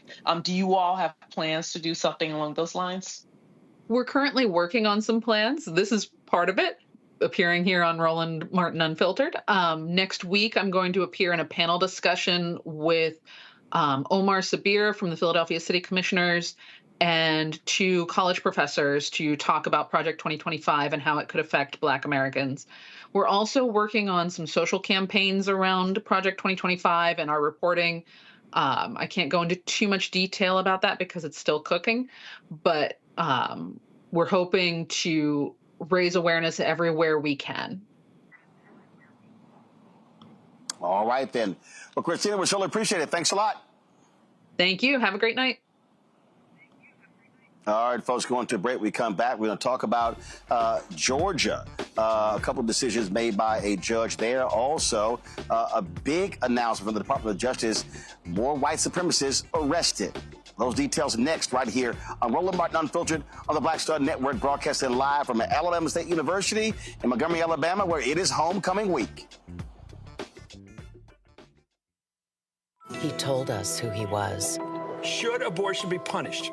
There has to be some form of punishment. Then he showed us. For 54 years, they were trying to get Roe v. Wade terminated, and I did it, and I'm proud to have done it. Now Donald Trump wants to go further with plans to restrict birth control, ban abortion nationwide, even monitor women's pregnancies.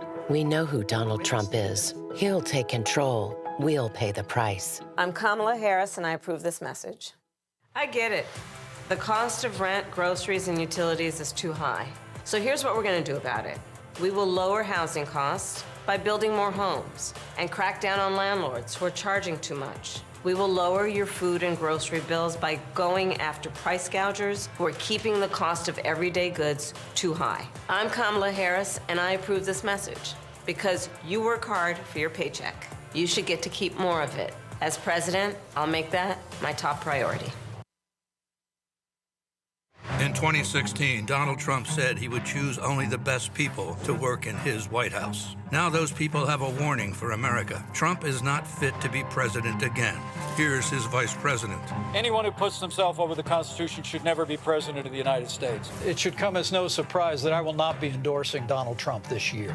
His defense secretary. Do you think Trump can be trusted with the nation's secrets ever again? No. I mean, it's just irresponsible action that places our service members at risk, places our nation's security at risk. His national security advisor. Donald Trump will cause a lot of damage. The only thing he cares about is Donald Trump. And the nation's highest-ranking military officer. We don't take an oath to a king or a queen or to a tyrant or a dictator. And we don't take an oath to a wannabe dictator. Take it from the people who knew him best. Donald Trump is a danger to our troops and our democracy. We can't let him lead our country again. I'm Kamala Harris, and I approve this message. Bob and I both voted for Donald Trump. I voted for him twice. I won't vote for him again. January 6th was a wake-up call for me. Donald Trump divides people. We've already seen what he has to bring. He didn't do anything to help us. Kamala Harris, she cares about the American people. I think she's got the wherewithal to make a difference. I've never voted for a Democrat. Yes, we're both lifelong Republicans. The choice is very simple. I'm voting for Kamala. I am voting for Kamala Harris. IVF is a miracle for us because it allowed us to have our family. After having my daughter, I wanted more children, but my embryo transfer was canceled 8 days before the procedure. Donald Trump overturning Roe v. Wade stopped us from growing the family that we wanted. I don't want politicians telling me how or when I can have a baby. We need a president that will protect our rights, and that's Kamala Harris. I'm Kamala Harris, and I approve this message. Kamala Harris has never backed down from a challenge. She put cartel members and drug traffickers behind bars, and she will secure our border. Here's her plan. Hire thousands more border agents, enforce the law and step up technology, and stop fentanyl smuggling and human trafficking. We need a leader with a real plan to fix the border, and that's Kamala Harris. I'm Kamala Harris, and I approve this message. What's up, y'all? This is Wendell Haskins, a.k.a. Win Hogan at the original T-Golf Classic. And you know I watch Roland Martin Unfiltered.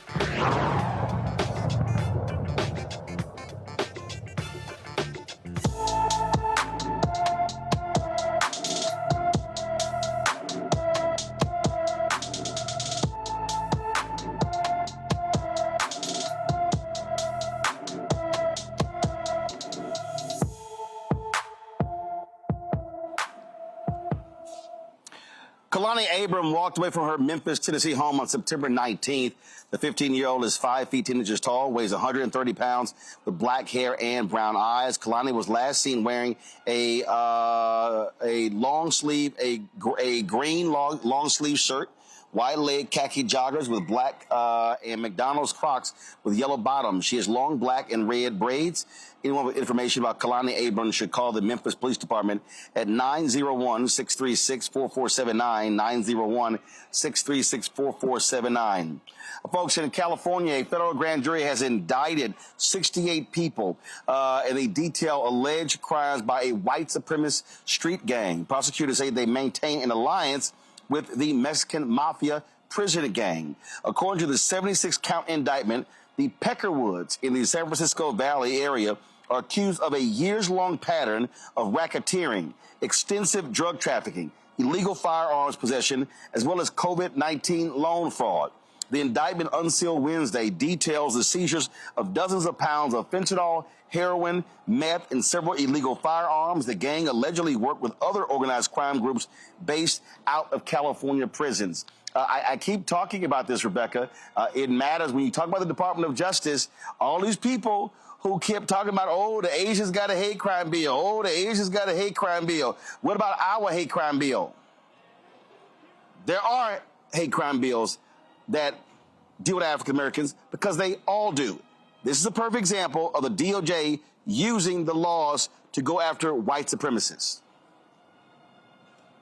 You know, I went back and I reviewed the COVID-19 anti-hate crime bill. And one thing I noticed that, yes, in the preamble, it pointed to specific instances of attacks on those who are of Asian American descent in this country. So, yes, absolutely, there was a call out to something specifically that was happening. But if most people actually read the preamble of most legislation, there is an example or a story or real people and places that led to the creation of that particular bill being introduced and then ultimately being passed into law. But that said, I really do such as the bill that was such as the bill, Rebecca, one second, such as the bill that was passed that dealt with the burning of churches and religious institutions. And when you read the summary, it details the burning of black churches. Yes, absolutely. Or even when you look at the Shepherd and the Bird Act, it talks about Matthew Shepard, who was the white gay young man in Wyoming who was brutally attacked and killed because of his identity of being a gay man. Or we know Mr. Bird down, I believe, in Jasper, Texas, who was brutally attacked and I believe dragged by white supremacists. Dragged and murdered. Yeah, absolutely.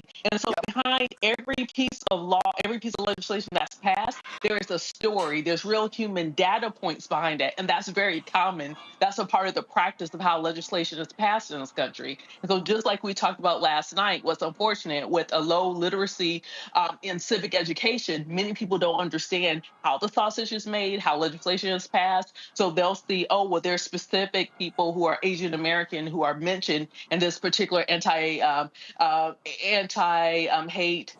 bill. So therefore, it must mean that this is only for Asian Americans. And that is not the case, because when you actually read the provisions of the law, it's not just for crimes committed against Asian Americans, but it's acknowledging, hey, during this point of time, this specifically thing was happening to Asian Americans. But bringing it back to Clark's Department of Justice, one thing that we are seeing is Many things that Black Americans have talked about and many issues that have polled that, we care about are some of the issues that are being addressed within the Department of Justice. Unfortunately, we're not seeing as many bills being passed in the House and the Senate, but we are able to see what's happening through executive action, but also through the executive branch, which is what Department of Justice is under. It's specifically under the administration of the White House. Well, Gavin, again, when you talk about this kind of work, first of all, you got a group called the Peckerwoods. Yeah, they're going to come after you. And this is an example of, again, white supremacists being held accountable by this Department of Justice. Yes, it certainly is. And it's always hard talking after Rebecca because she covers everything so perfectly. I guess one thing that I'll add is, if you look at what this gang, this white supremacist gang is, being charged with in large part, it has to do with the racketeering. It has to do with the fraud. It has to do with the drug trafficking. And what I think is so shameful is the moral and intellectual dishonesty that Republican leaders, Donald Trump, J.D. Vance, and others traffic themselves in painting those who engage in this kind of behavior as being only of a certain race and only of a certain color. And if they had their way, the American people would be walking around thinking that, it's Hispanic migrant folks who are the ones who are, as Donald Trump has said, poisoning the blood of our country. But as this indictment here, and as so many others will lay bare, just the lie that truly is. It's this gang here, the Pecker, whatever they're called, these 68 men in this case, who are such threats, not only through the drug trafficking that they're engaged in and all the other criminal activity, but the threats that we as Black and brown people would experience if we, God forbid, happen to cross paths with them. So I just, in addition to everything that we're saying about how important it is that, we have a president and vice president in the White House who charge their DOJ, with actually investigating hate crimes, with actually prosecuting hate crimes, which is something that Donald Trump did not do and will not do. Well, I guess he will, but hate crimes against white people, most likely. I also think it's important that we recognize that this indictment here is yet another piece of evidence that, rebuts the racist and stereotypical imagery that Donald Trump, J.D. Vance, and their MAGA movement would have us, to believe in. Teresa? No, I totally agree with our two panelists. It's always unfortunate when we have to see those who are probably working with us having those same ideals and those beliefs that we are not equal. And they are superior to us. So I do think this is a step in the right direction. But I do think these 68 defendants are also hoping Donald Trump gets into office, which I'm sure the American people will say November 5th, that is not going to be allowed. So there's that. All right, then. Let's go to our next story. When we talk about, again, what the DOJ is doing, they have filed charges against two of the officers who were involved in the death of Breonna Taylor. These are new charges. Of course, she was shot and killed in 2020. Kyle Meany and Joshua James were two of the four Louisville police officers who were federally indicted in connection to the 2020 drug raid that resulted in her death. Federal documents filed Tuesday say both men deprived Taylor of her rights. Prosecutors say James wrote a search warrant affidavit that contained false and misleading statements that not supported by probable cause. The indictment claims Meany approved the warrant, knowing it included false information. Meany and James are charged with the deprivation of rights under color of law.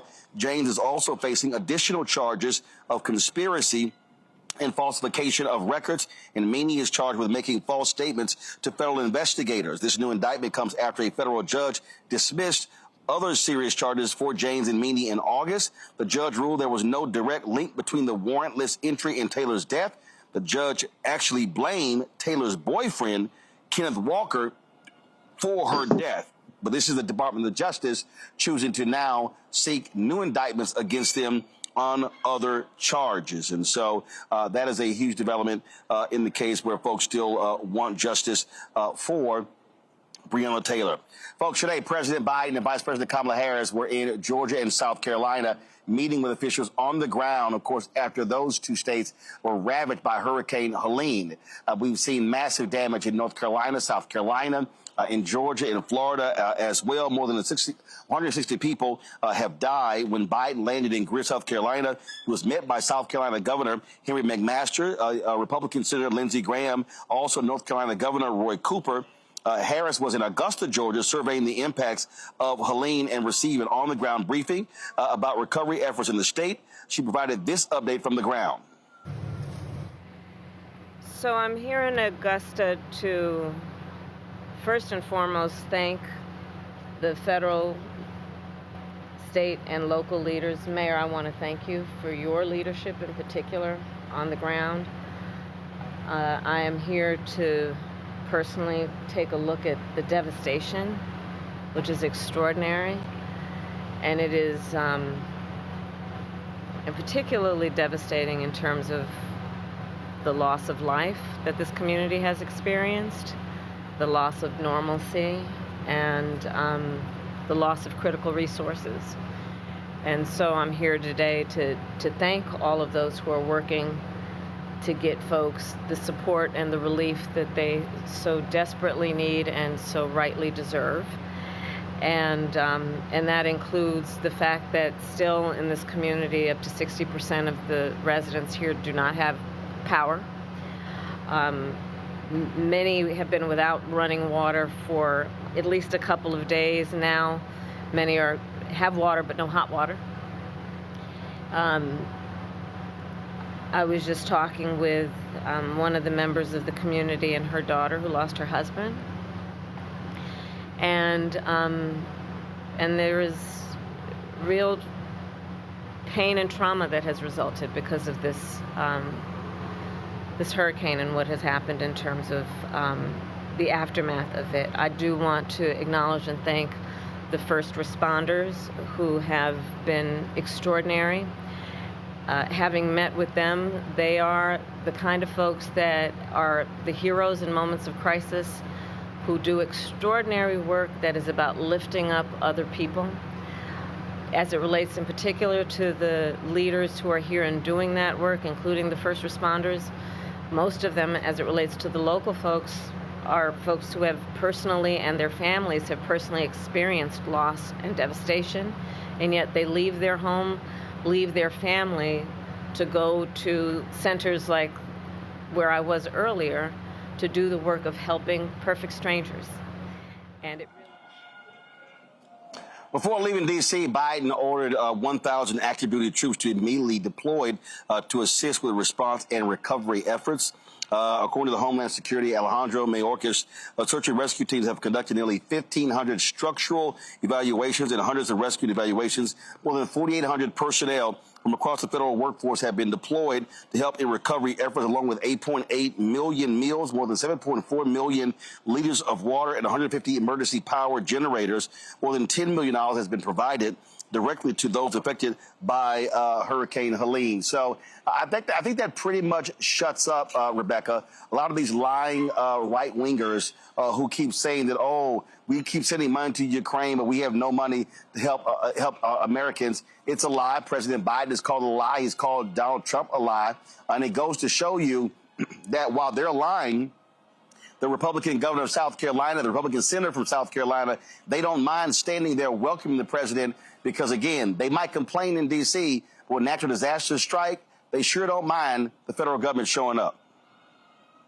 Absolutely. And the people on the ground who are dealing with the devastation and the direct aftermath, who are without power, who are without adequate running water, who are, if there's gas pipelines, for natural gas delivered to homes that have potentially ruptured. Here's the thing. Those people will remember, especially when they hear, oh, it's an infrastructure week. And so we need to make sure that people understand that when it's time to pass policy and do the things to make sure that Americans America has a critical infrastructure to be able to deal with, okay, so there's a storm, it's a major storm, but still be able to have the basic necessities of life to be safe in this country. We have to make sure that people understand the connection between infrastructure, the connection between having serious legislators who are going to Washington, D.C., who are going to Congress to actually do the work of the federal government, who actually want government to work. We have to make sure that we're connecting the dots here, that people understand that it's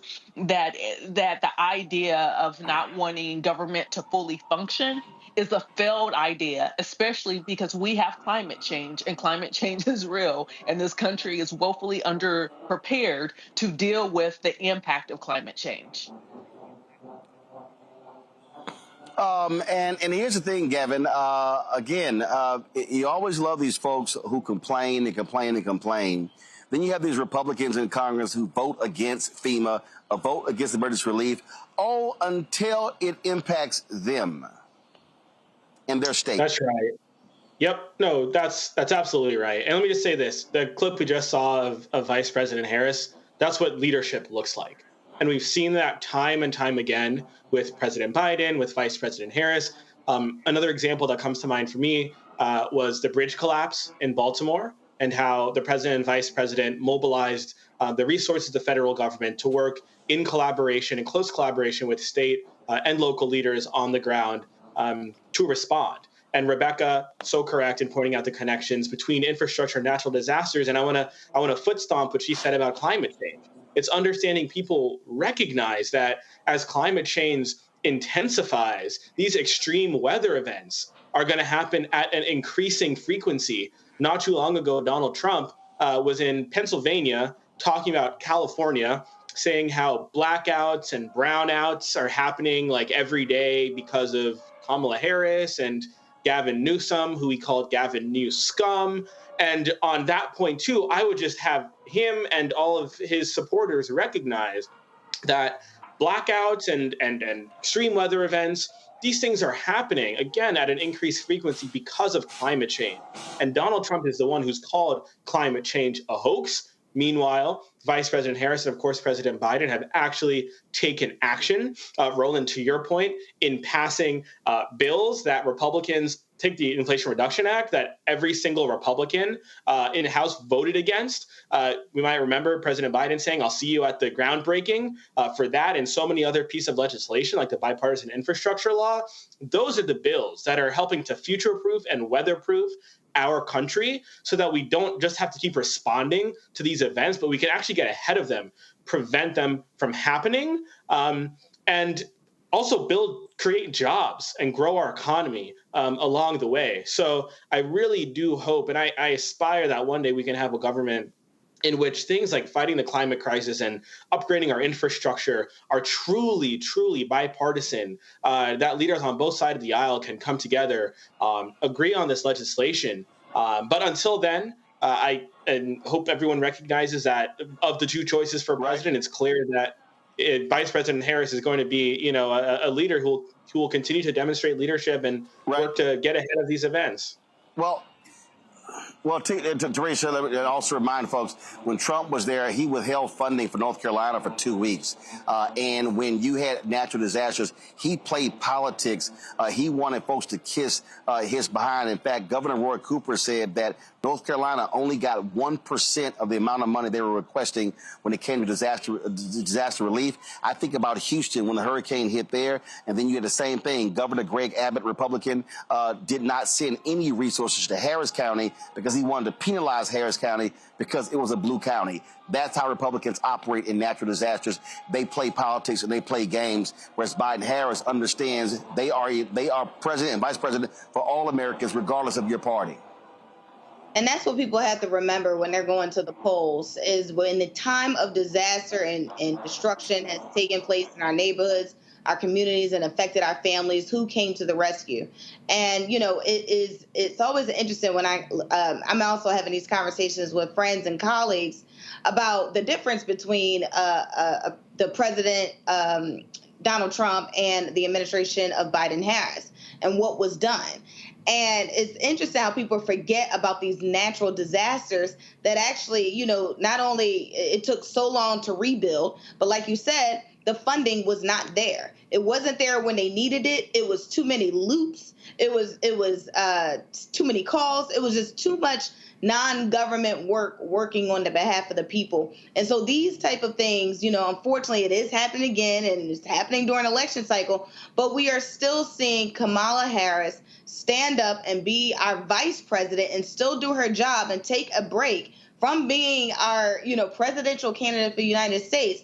And so that's what people need to remember. In times of destruction and turmoil, what is our president going to do for us that is not asking for political name recognition or bribery of any kind?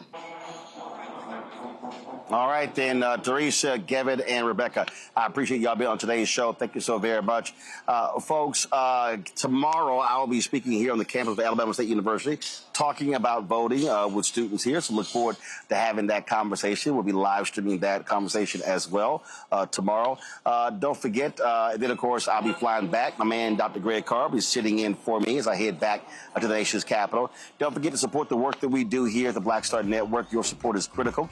Send your check and money order, P.O. Box 57196, Washington, D.C., 20037-0196. PayPal, R. Martin Unfiltered. Venmo is RM Unfiltered. Zelle, Roland at RolandSMartin.com. Roland at RolandMartinUnfiltered.com. Be sure to download the Black Star Network app. Apple phone, Android phone, Apple TV, Android TV, Roku, Amazon Fire TV, Xbox One, Samsung Smart TV. Be sure to get a copy of my book, White Fear, How the Browning of America is Making White Folks Lose Their Minds. Available at bookstores nationwide.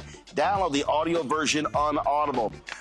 Folks, it is homecoming week here at Alabama State. They're playing Florida A&M University, so that's going to be a great game this weekend. And so be sure to, so we'll be, of course, enjoying speaking tomorrow and, of course, talking about issues that matter. My man John Hope Bryant's going to be joining Mayor Randall Woodfin tomorrow in Birmingham at 10 a.m., 10 to 1.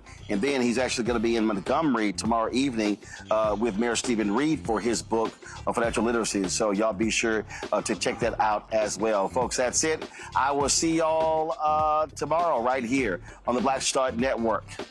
And again, appreciate the folks at Alabama State University for broadcasting the show here, talking with the president, Dr. Ross, as well. I'll see y'all tomorrow. Holla!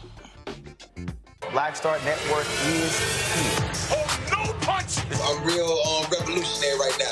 Thank you for being the voice of Black America. All momentum we have now, we have to keep this going. The video looks phenomenal. See, there's a difference between Black Star Network and black-owned media and something like CNN. You can't be black-owned media and be scared. It's time to be smart. Bring your eyeballs home. You dig?